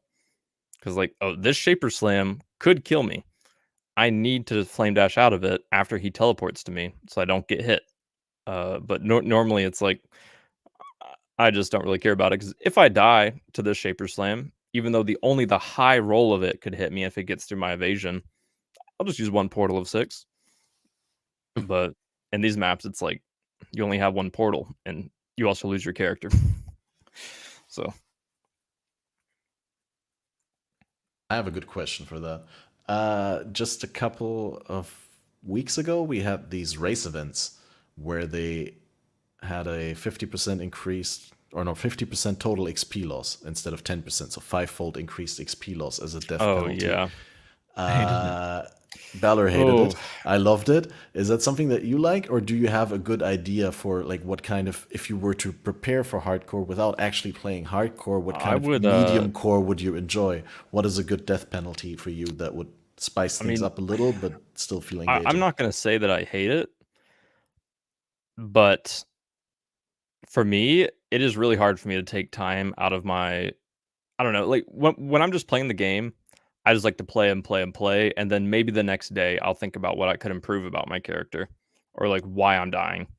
And so that is a massive hurdle for me to try to get over, and why it would take me it would take a lot of effort for me to get over that, where it's like, if I'm dying, it is a really, really, really big deal, right?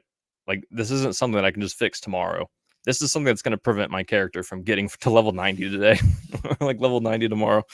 And so you really have to like take time to stop and like think about what you can fix about your character, which is not something I usually do in softcore. Like, in softcore, it's like let's say like league start day 1.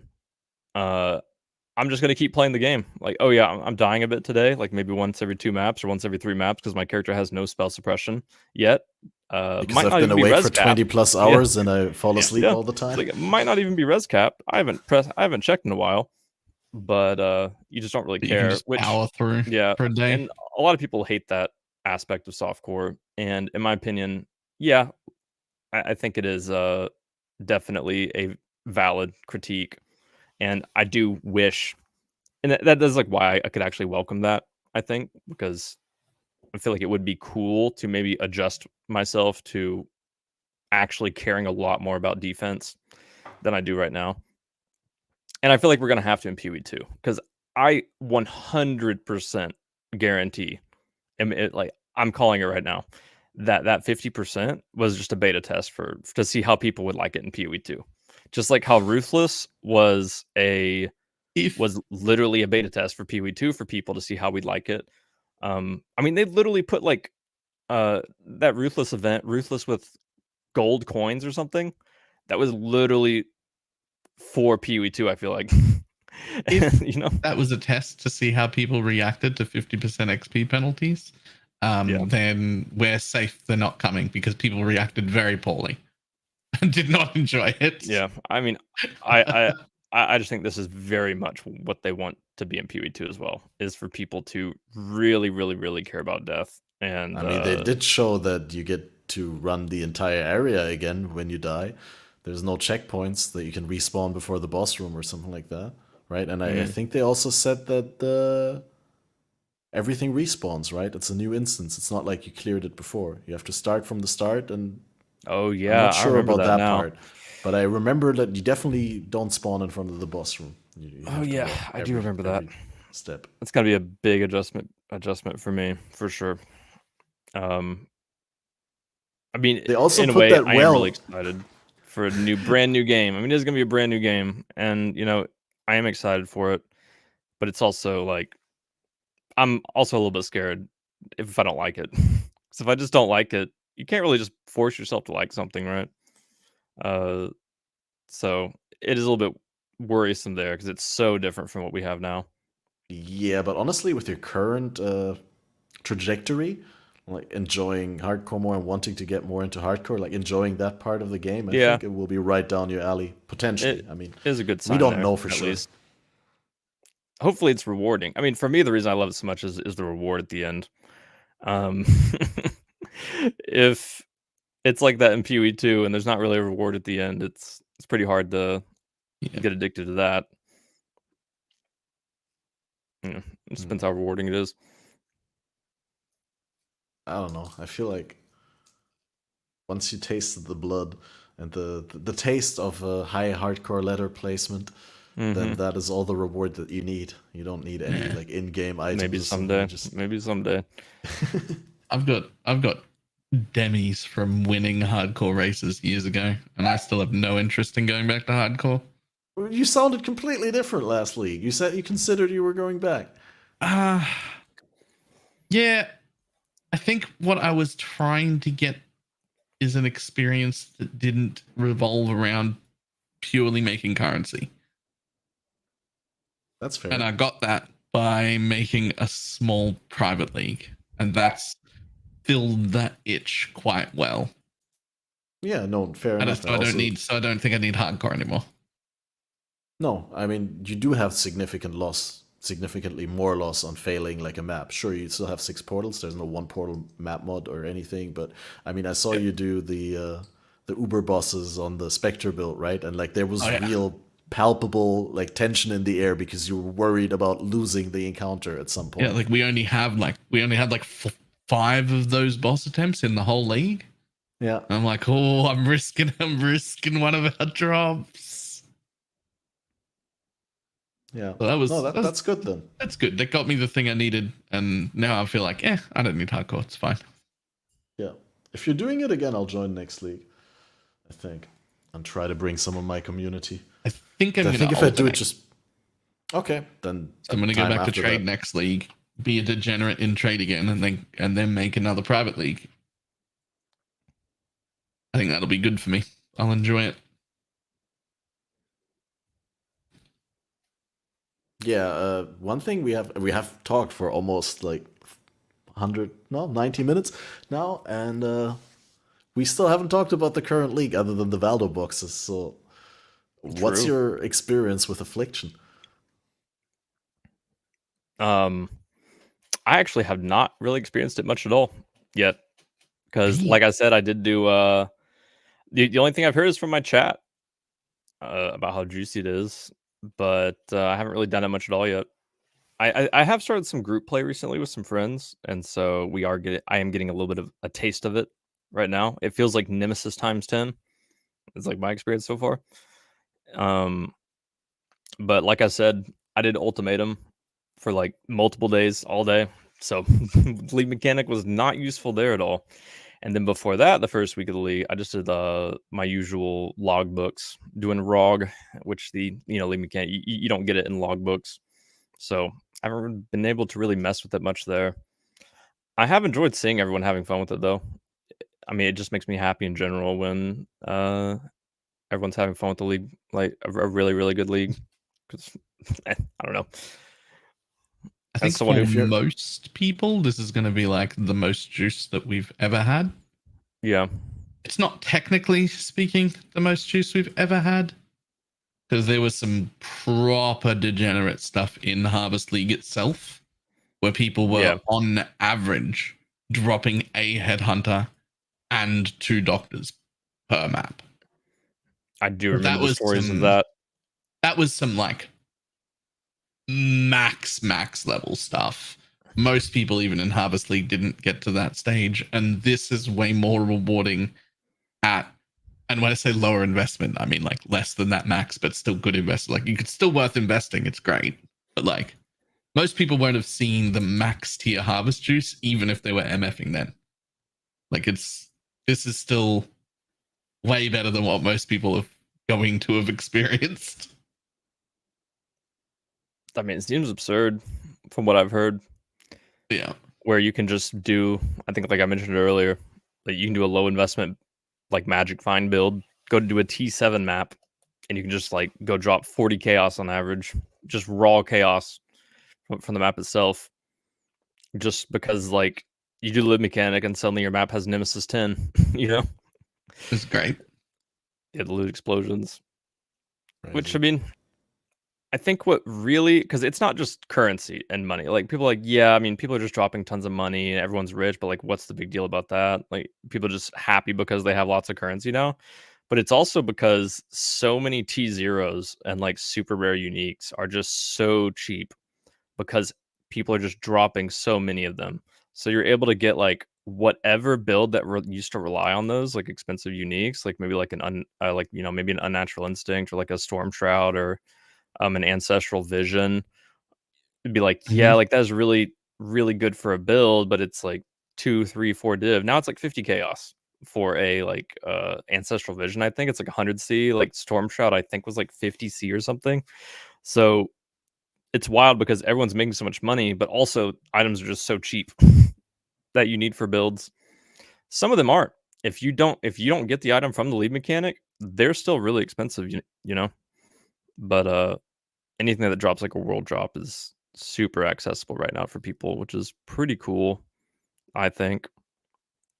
Well, also something I've been complaining about for several leagues is that what I really, really, really do in this game at core is I want to just go into a map and murder things and have actual loot drop on the ground. And that's back. And I'm really happy about it. It's been a while, hasn't it, since a in-map league mechanic that just dropped loot. Like, there's been way to get loot, but it's all like reward tile stuff and yeah, that is like, true. I didn't really think about that. And have the dead mob drop items. That's what I want to do. And now I can do it again, and I'm real happy about it. Yeah, because people like showing up in my chat leading up to league. It's like, what kind of league mechanic do you think it's gonna be? Do you think it's gonna be a separate area? And it's like, man, we have not had a in-map lead mechanic for ages. There's no way we're not getting something related to that, surely, because it actually has been ages. Yeah, but just from the teaser where we saw the King in the Mists, like on his harvest, not on his ritual thing, like channeling something, like everyone was assuming that was going to be in map and that it was going to interact with other leagues. Yeah. I had the idea that it may be kind of like Delirium in a way, where you enter a map and it is afflicted. Like every map is afflicted, and maybe like as you go through the map, you're fighting like afflicted mobs. Basically like possibly like Arch Nemesis 2.0 in the sense where it's like there's like new afflicted modifiers, or kind of like a deli mirror, right? You press a deli mirror, there's delirium mobs that are all over your map and they have delirium modifiers. Like maybe like Affliction would be like that.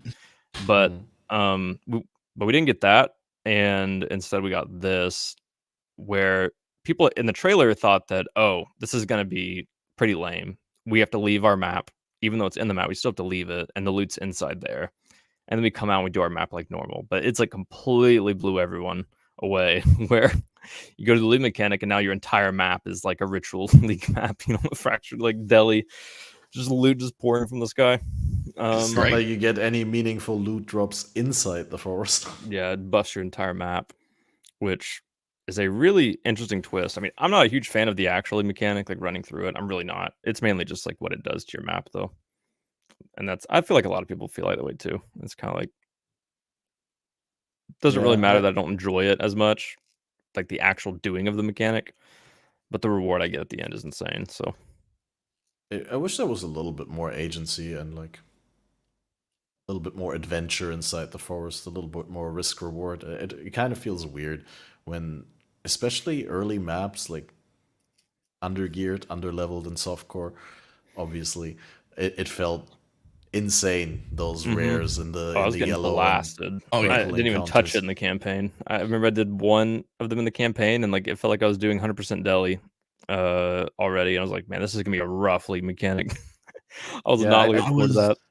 I actually thought that my build was shit. I was just like, man, this Hex Blast minor that I started with, because I'd never league started that before, and I was like, man, this really just doesn't scale up to tier 16 maps real easy. And I spent like half a day thinking, man, I regret this choice.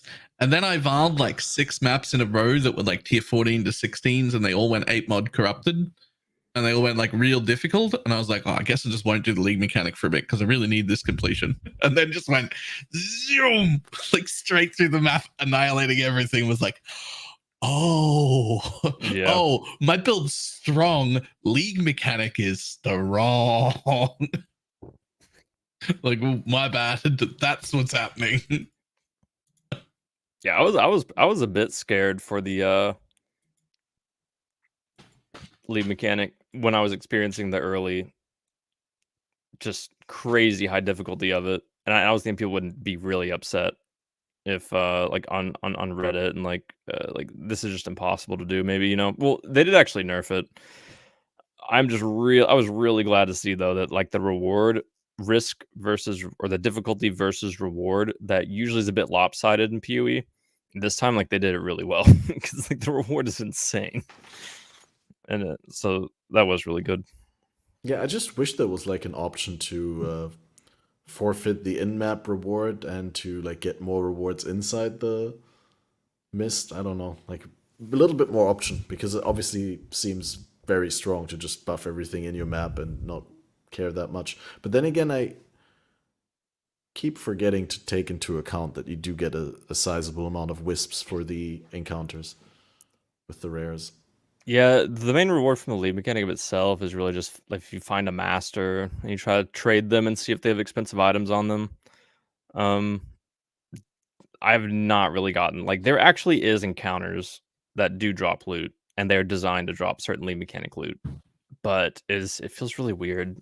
I don't know. I remember we love. Yeah, I encountered the King of the Mists in there, and it's like not like the actual boss portal, like the portal to him, just like him out in the league mechanic, and with he his didn't give ritual like vessel drop. any wisps. It's just a ritual vessel, yeah. So it's like really, really, I don't know, awkward, because now I just run past him. I just don't even. Maybe he does drop wisps, and I'm wrong, but it just seems like a lot of encounters are not worth doing. It's like, if I spend time doing this, I'm going to spend less time like actually getting the real loot, which is the wisps, you know, or finding a master that might have a charm that's worth like 40 divines or something. That is one thing I want to test, though, is making a build that's just made to just run through the league mechanic and like look for masters and try to get like really expensive charms, because charms are getting absurdly expensive.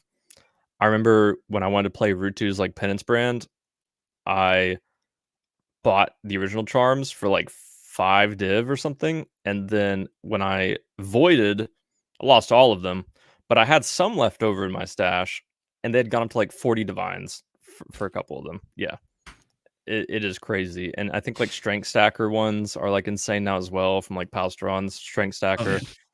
they're just skyrocketing. So that's why I think like maybe a really crazy moneymaker would be just having like a lead mechanic runner that just runs through lead mechanic and just tries to find like expensive charms and then just get out, go back, open a new map, go again. Would be cool to see. How would that be different from like a regular speed mapper? Like, I mean, you obviously want movement speed, clear speed, and yeah, I mean, it probably wouldn't care at all about actually killing the monsters in there. but I don't know if the you wisps in order to buy the charms. Yeah, like that's what I was thinking. Like you might just have enough wisp from just collecting them on the ground. Like you might not even have to care about killing the monsters. Yeah, but what if there's 2 or 3 good charms? I mean, I've not even seen a single one. Yeah, the chance of that happening is. You are right, but I've never seen that happen. But so it'd probably be like a heist runner or something, like Queen of the Forest stuff, super low damage, which is not really compatible with lead mechanic. Like you don't want super low damage, but just mainly all of the build is invested in speed to run through the lead mechanic as fast as possible. You mentioned buying charms. Did you use experiment with any of the other primal forest ascendancies, or is that the one? Yeah, the Magi Ascendancy was amazing for the campaign. I feel like people just take it literally just for the campaign and then they respec out of it right now. That's what I do. Crazy movement speed, crazy all elemental res. I love the poison berry tincture because it makes so many new builds viable. Like for people I don't know, basically it makes it so all damage from your weapon can poison, and so you can like build a tornado shot character that has like a triple Ellie bow, and it can be for a poison build. It's like, well, why would you do that? Like why not just play regular tornado shot? But the cool thing about poison tornado shot is that since you're getting so much dot damage, like dot cap, just from a bow and a quiver, and like maybe a couple of items, you can just invest everything else in just speed and defense.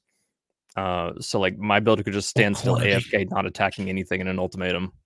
Quantity. Yeah. And like same thing with I'm playing Captain Lance's Blade Trap Immortal build now. And the poison tincture makes it viable because you just scale like 20 to 30,000 energy shield and you get all of your like you get tons of lightning damage from that energy shield, which normally it actually wouldn't be that much DPS at all if it's just the lightning damage. But since the poison berry tincture lets the blade traps poison now with all that flat lightning damage, you just scale a tiny bit of dot multi and like some poison duration, and you are doing tens of millions of DPS because of that with very little damage investment. Suddenly you've got 8 points investment and you add 20 million DPS to your build. Yep.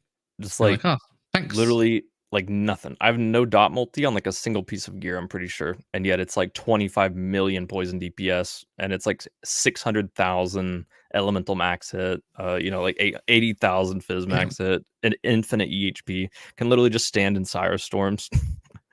It's crazy.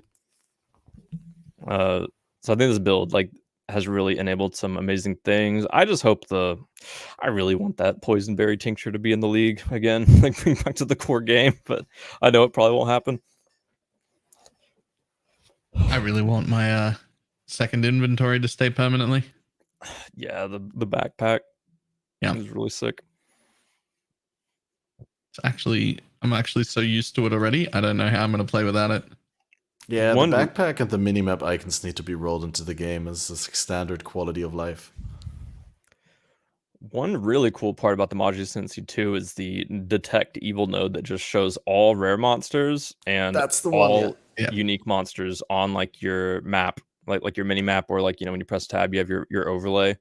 Because when you're doing Legion, like you popped Legion, it shows you where all like the valuable targets are now in your Legion, so you can just aim at them instead of just like spinning in a circle or something, or like running around looking for things to kill. Like exactly like the most important monsters to kill in the Legion.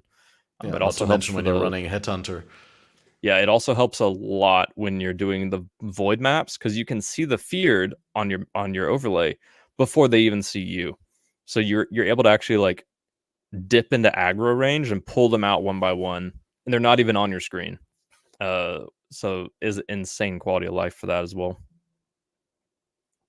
Isn't that quite difficult? Wait, feared. It's Because you just like dip your toe towards them, and then like suddenly you see one of the feared, like it's like an orange icon on your overlay. It starts running towards you, and you just like run back, and the other ones don't follow it, and so you can just do the one by one. I was just wondering because you like go into the aggro range, right? Yeah, and you don't aggro the other ones, so you're safe from that. But since they're off screen, couldn't they like use an attack that you don't anticipate? And see, that's what's crazy OP about the montage Ascendancy is that you see them far before they can even attack you. So like like you will very rarely ever get off screened if like you that's don't what have the normally happens without it, right? You get off screen walking into them. If you don't have the montage Ascendancy, you're gonna be walking around and suddenly a shaper beam is in your face that you don't even see the shaper yet, you know? That's what has killed so many people. But yeah.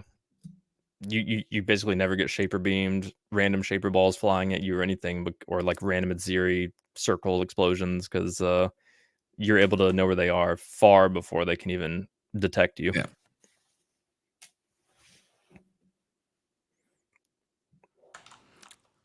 Yeah. Which is going to make next league really hard for those Valdo maps, though, for sure. Like those void maps, because you're just not going to know where the feared are ever. You just be having to wait for a random shaper laser to pop out of off screen. Yeah, honestly, yeah, like I said, it should be a feature of the game. Quality of life, GUI, call it whatever you will, but I think minimap icons are really good. Yeah, it's something that it's one of those things. Like, what do you call it? Once you experience it, it's never the same again.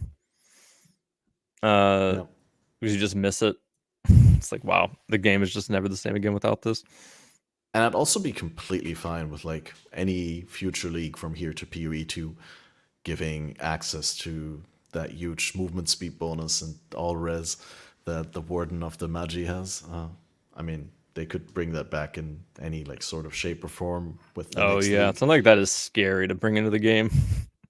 Because it is oh man, dude, it makes the campaign so nice. Yeah, it's throw like the campaign haters like, a bone. Yeah, like throwing us a bone and then just taking it away next league. Man, it's scary to introduce because you're going to miss it so much. It just makes the campaign a complete breeze.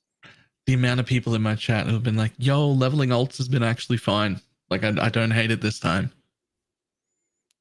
And then it's going to just be gone. Yeah, that's why this league is scary. There's so many things they've added where it's like, you guys are going to hate when this is gone, huh? I know you are.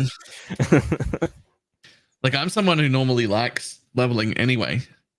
So for me, I'm like, oh yeah, cool bonus. But we got people that like normally either complain a lot when they level alts, or I regularly see them every league and they just leave 2 or 3 weeks in and they're just like, all right, well, I want to level another alt, and they're on like their 3rd characters already because they're just like, oh, it's so much more fun to level now. Oh. Yeah. I think we had that before somewhere, right? Like where people made a lot of characters just because they enjoyed the league so much. Which one was that? But yeah, no, I think it was Harvest, where a lot of people told me, you know, some people didn't like Harvest that much, but for some people it was the league where they made the most characters because it was, they actually saw a point in making more characters because they were able to gear them properly and all that. I think they get worried about like speeding up the campaign, making it too easy, etc., etc. And I feel like everything they've ever done that slowed down the campaign for alts specifically was a bad thing. Like at one point there was like a fossil crafted glove that would add like 200 flat damage to everything, spells and attacks that you could like so pretty easily make. I think that was one of the best things that there's no reason to have ever gotten rid of that, because you could never have it on a league start. It was in principle, it wasn't bad to be in the game, but it was like disgustingly strong in the first 2 acts. It was so. It should be. Leveling alts shouldn't be at any point ever a challenge. It should be done at super speed with disgustingly OP stuff, like those gloves that really fell off by the time you hit white maps. No one was using that in endgame. It didn't change the balance of anything. It just made it so anybody could level any skill as an alt and do a disgusting amount of damage through the campaign. That's fantastic. That's what you want. Alt leveling should be simple, easy, overpowered, quick. It should be, but like that. Alt leveling, not your first character, just alt leveling. Should be able to do as anything.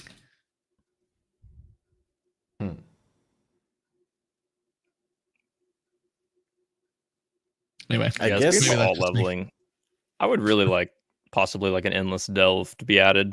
Like if you've like completed the campaign, you're able to go in on a new character and a delve from like level 1 and like level through there or something. I wouldn't actually mind them adding things like that.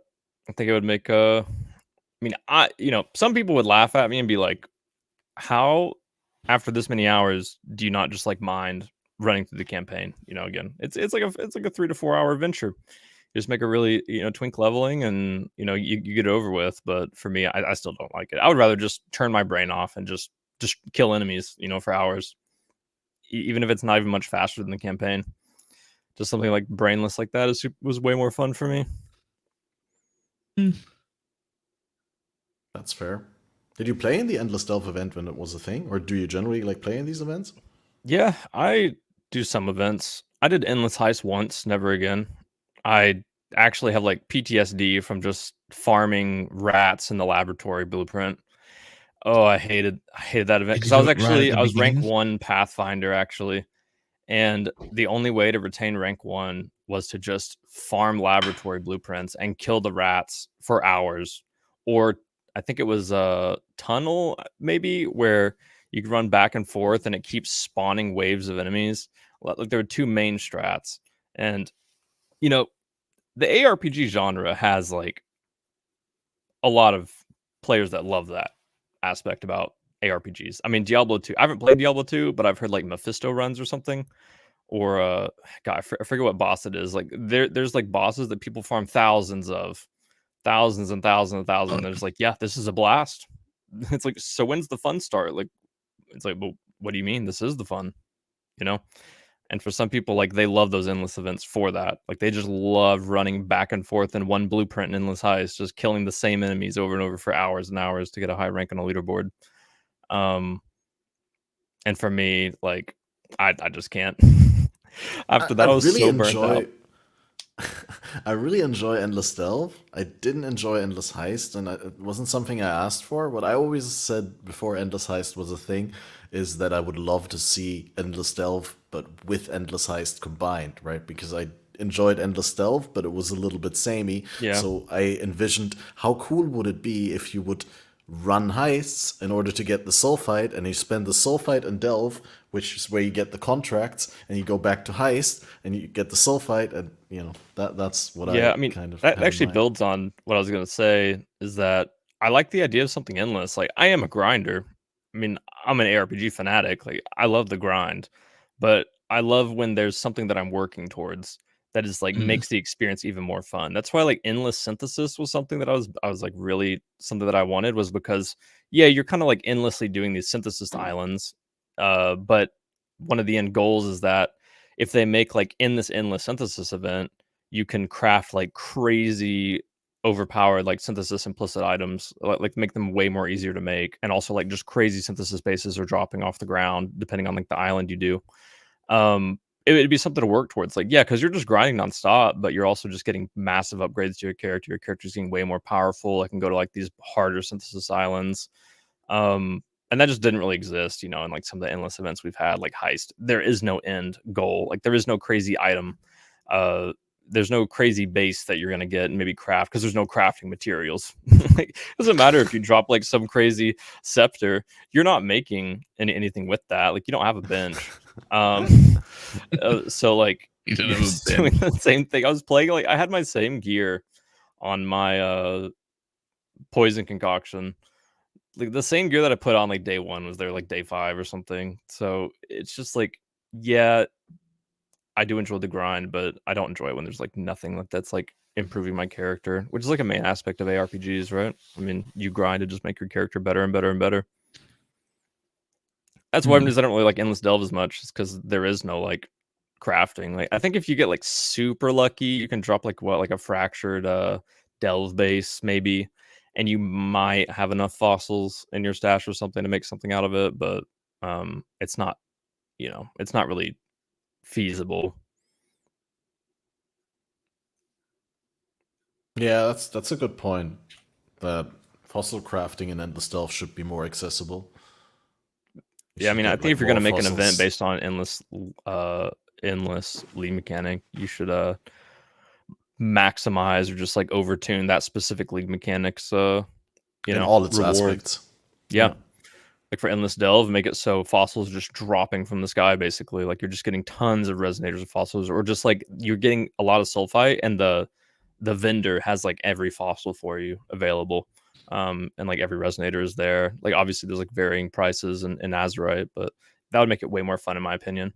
If like everyone's just wearing like super kitted out delve gear, like it's only stuff that could exist from delve crafting, like no influence or nothing unless you like drop it. But I think that'd be pretty sick to me. Heist, you're getting way more of the experimental bases, like simplex amulets are more common, stuff like that. And you can just, by the end of it, like you have a really kitted out character, and like heist gear would be pretty cool to me. Especially if they're voided anyway. Yeah. Totally. Endless Sanctum is something people really want as well. I'm just not sure how that would work, because I don't know. It is pretty cool, maybe doing like an endless roguelike, but it's like how's the itemization gonna work? Yeah. Yeah, like how'd you get gear in that? It would have to be like they would have to revamp it to be like. No, and how is it like endless? Like you start over in a harder sanctum with more mods, like pretty after much, the first yeah. one? You would get like a harder tome, basically. Like you go higher item level in Forbidden Tomes, and maybe like the rewards would get better or something. Until if you eventually ever did drop an item on the floor, you'd have a lot of crafting mats. Yeah. Many like designs. maybe if you're like early on, you obviously can't get to Lycia, and so maybe like there's like really poor rewards early on, and you just like slowly can build your character up. Like maybe they're dropping like garbage gear or like very little crafting mats, like very little to work with early on. But once you progress to a certain level, you're able to get to the second floor of the Sanctum in Endless Sanctum, and you get better rewards that time. And then the third, it'd be an actual roguelike, right? You're slowly upgrading your character as the as it goes on, until you can eventually start getting to Lycia, where the juice drops, like you're getting influence gear from Lycia, like maybe way more crafting mats, way more essences and stuff. Man, the more I talk about it, the more I'm like, I never even thought about this before, but the more I talk about it, the more I'm like excited for them to do something like that, but it probably won't exist. It would be cool though. Mm-hmm. Yeah, there's a lot of fun things that they could be doing, and I definitely hope that when they're done with PoE 2, that there's going to be a lot of creative energy flowing into those events. Again, that would be awesome. I had another talking point, but I seem to have lost it. But we're also getting close to the 2-hour mark, so this seemed a lot shorter than it was. I mean, I'm still in the middle of it, and I'm enjoying very much to listen to you. I got one. What's everyone doing for Christmas? Oh, are we doing Christmas? I just stream, so I'm always wondering what other people are doing. We're doing void maps for Christmas. That's what we're doing. Oh. Maybe I think like my Christmas gift was I'm increasing, like I'm gonna gift subs if I die and my character's gone. Whee! So I'm just gonna sorry, that's my wife. But I hope you die. Okay, that was toxic. If I die of the void maps? Heck yeah. Okay. I like her already. Dude, she's the reason I died in the first void map. No. I say skill issue. Skill issue. Okay. Easy. Fast learner. You always want to blame me with everything. Yeah. Okay. But skill issue. Okay, skill issue, whatever. But anyway, yeah, I was like increasing the gifted sub amount each like day or something. So it's gonna be like a lot on Christmas if I die. But yeah, that's my gift for my chat for Christmas. Me dying in a void map, and they will love it so much. Of course they will. Everyone loves that. It's content. Yeah. Content for them and despair for me. Yep. But yeah. Wow.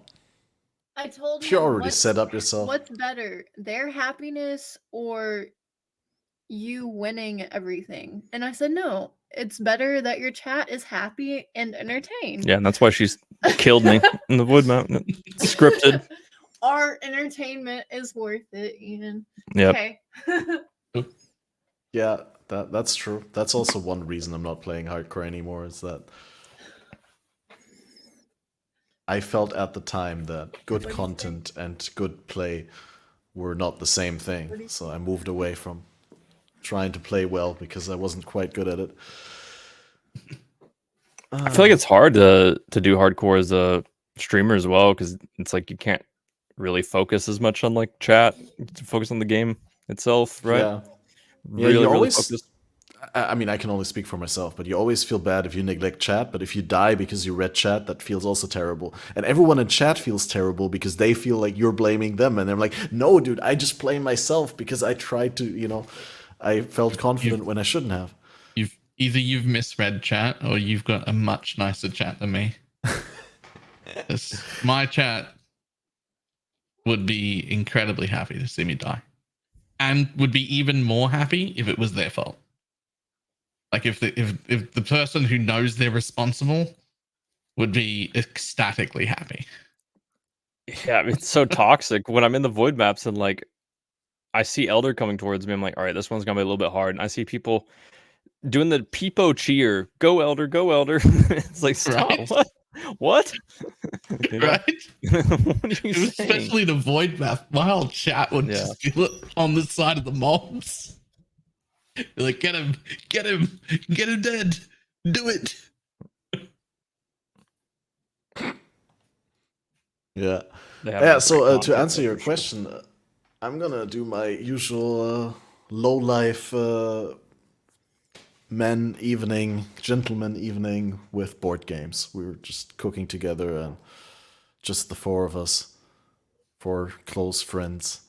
And yeah, that's great. And then the day after that, I'm spending with my sister. And then, like, there's a lot of family birthdays. Like, I'd love to actually do the same thing that you guys do, or Zizran does, or a lot of streamers do, just stream a lot on Christmas for the people who, don't have anyone to hang out with. And I kind of feel like I'm letting some people down. So it's great that you guys are keeping it up, but I just have too much of a normie social circle, and I just can't. They don't understand if I tell them I'm not gonna come. It doesn't work.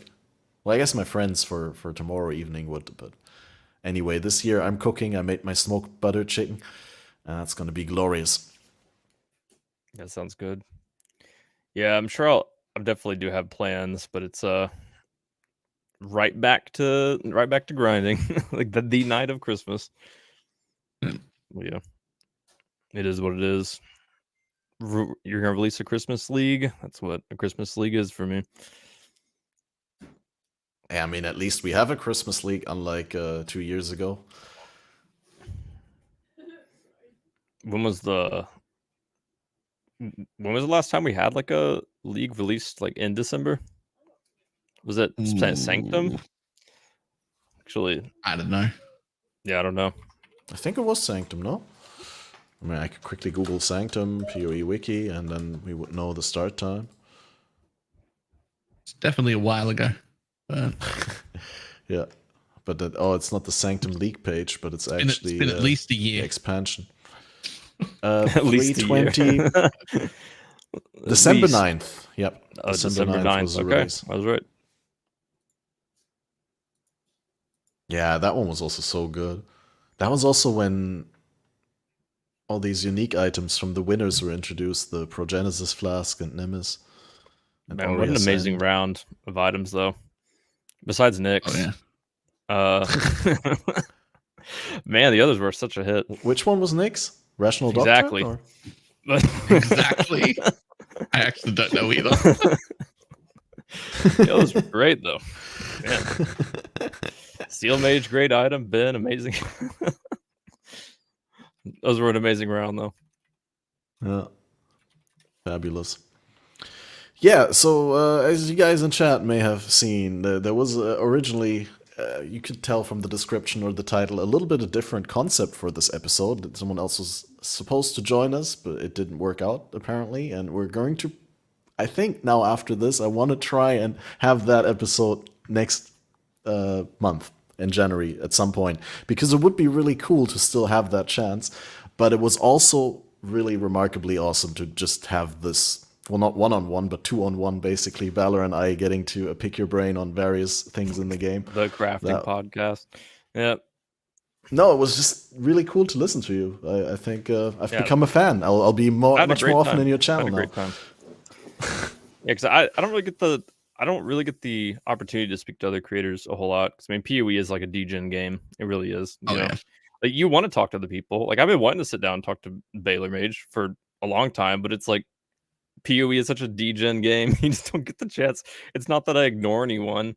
It's that you're just so busy, like just grinding. You just never get a chance to talk to anyone. If I don't have to be somewhere IRL, then I'm already live. We're playing. Yeah. It's time.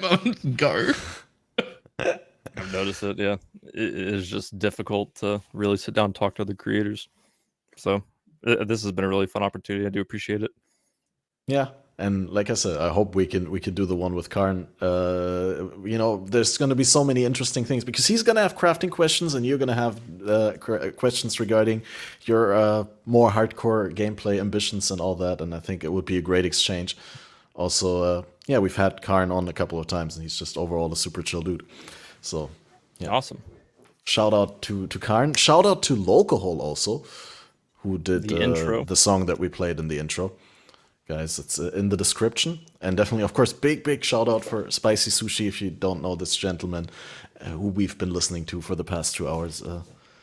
Yeah, definitely go and check that out. But I think we're going to round things off here, if you guys don't mind. Unless you want to take the opportunity to extend some holiday wishes to the audience or something like that. But I think they're implicit to the podcast because the title was already Merry Christmas. Yep, Merry Christmas, everyone. We have a happy league. I mean, this league is Christmas, basically. It is a Christmas present when you go into maps, so. Yeah, true. Handouts everywhere. Yep. Free power from the Ascendancies. Dude, like an extra Ascendancy from the wild. Crazy. But yeah, guys, if you missed this in the beginning or any part of it, re-listen to it in full on my YouTube. This is on YouTube and on Spotify as video and on various other platforms as audiocast. Also considering making a new YouTube channel for the VODs so that we still do them live here on the CatmasterOP channel, but then they move to a separated Fated Connections channel so that people can subscribe to that channel if they like the podcast, but they don't care about my content.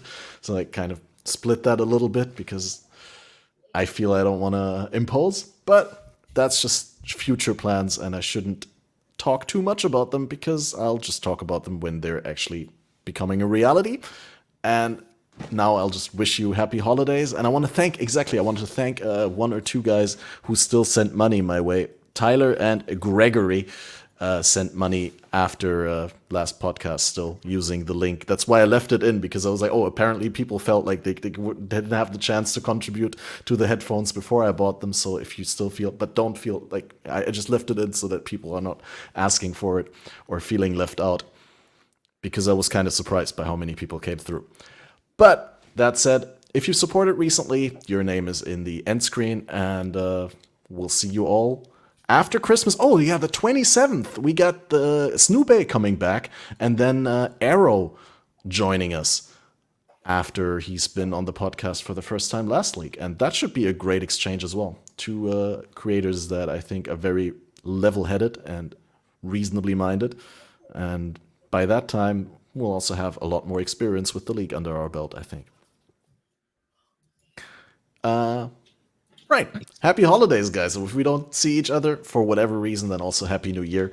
And to you guys, Balor and Sushi, if you stay for 30, 40 seconds, then we can still talk. And if you're leaving, then I also wish you happy holidays if I don't see you after the outro. And you too. Other than that, yeah. Thanks. I'm scrambling because I can't find the outro. Goodbye, everyone. Where's the outro Merry button? Christmas. This is the stalling part. Yeah, exactly. Does your avatar? You should build in like the wave, you know.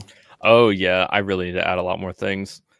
And what's that thing in the jar? Is that your brain or? Oh, because the of jar. Your name label is above yeah, it. yeah. This thing. Yeah, this is the Jar of Incidents is what I call it. I don't know if you have seen any of my incidents in the past, but they all represent a very emotional event. The Hatred Essence is for when I bricked a Mirror Tier Fizz bow when I was essencing a different bow in my stash. And I rolled over to one of my other stash tabs by accident, and I started essencing the Fizz bow. The Chaos Orb is from when I really stupid moment when I wanted to rename a Mirror Tier item, and I forgot that they remove Reforged Keeping prefixes. If Hinakora's locks were in the game at the time, it would have been fine. But I used a Chaos Sword, renamed it, and I was like, I don't like that name either. Prefixes cannot be changed. Chaos Sword hit 3 suffixes, and the annul in my jar is from when I missed the annul. But yeah, that's pretty cool. Okay. I have a thing where like if I'm mashing keys, they're bouncing. But I haven't added a whole lot of other stuff. Yeah, I haven't added a whole lot of other stuff yet. Maybe that's pretty awesome. Maybe someday. I'm new to the what's it called VTuber scene. Don't have a lot of features yet. Inexperienced. Well, you got to start somewhere. I think it's a cool touch. Better than completely camless. Like it's just such a unique touch. But yeah, it just starts as a little peepo on the screen. I mean, same with Captain Lance. There's a lot of PoE content creators that just have like Pepes and stuff. And I had like a Pepe picture in the bottom left, so people could have something there. And then eventually, I was like, I'm just gonna make it a talking peepo. That's how it happened. Awesome. Yeah. Thanks for taking the extra time to explaining. Thanks for making the time to appear here, and giving us so many great things to work with. No problem. And then happy holiday. Bye, everyone. Bye bye. I know a lot of people want to send blankets or water. Just send your cash.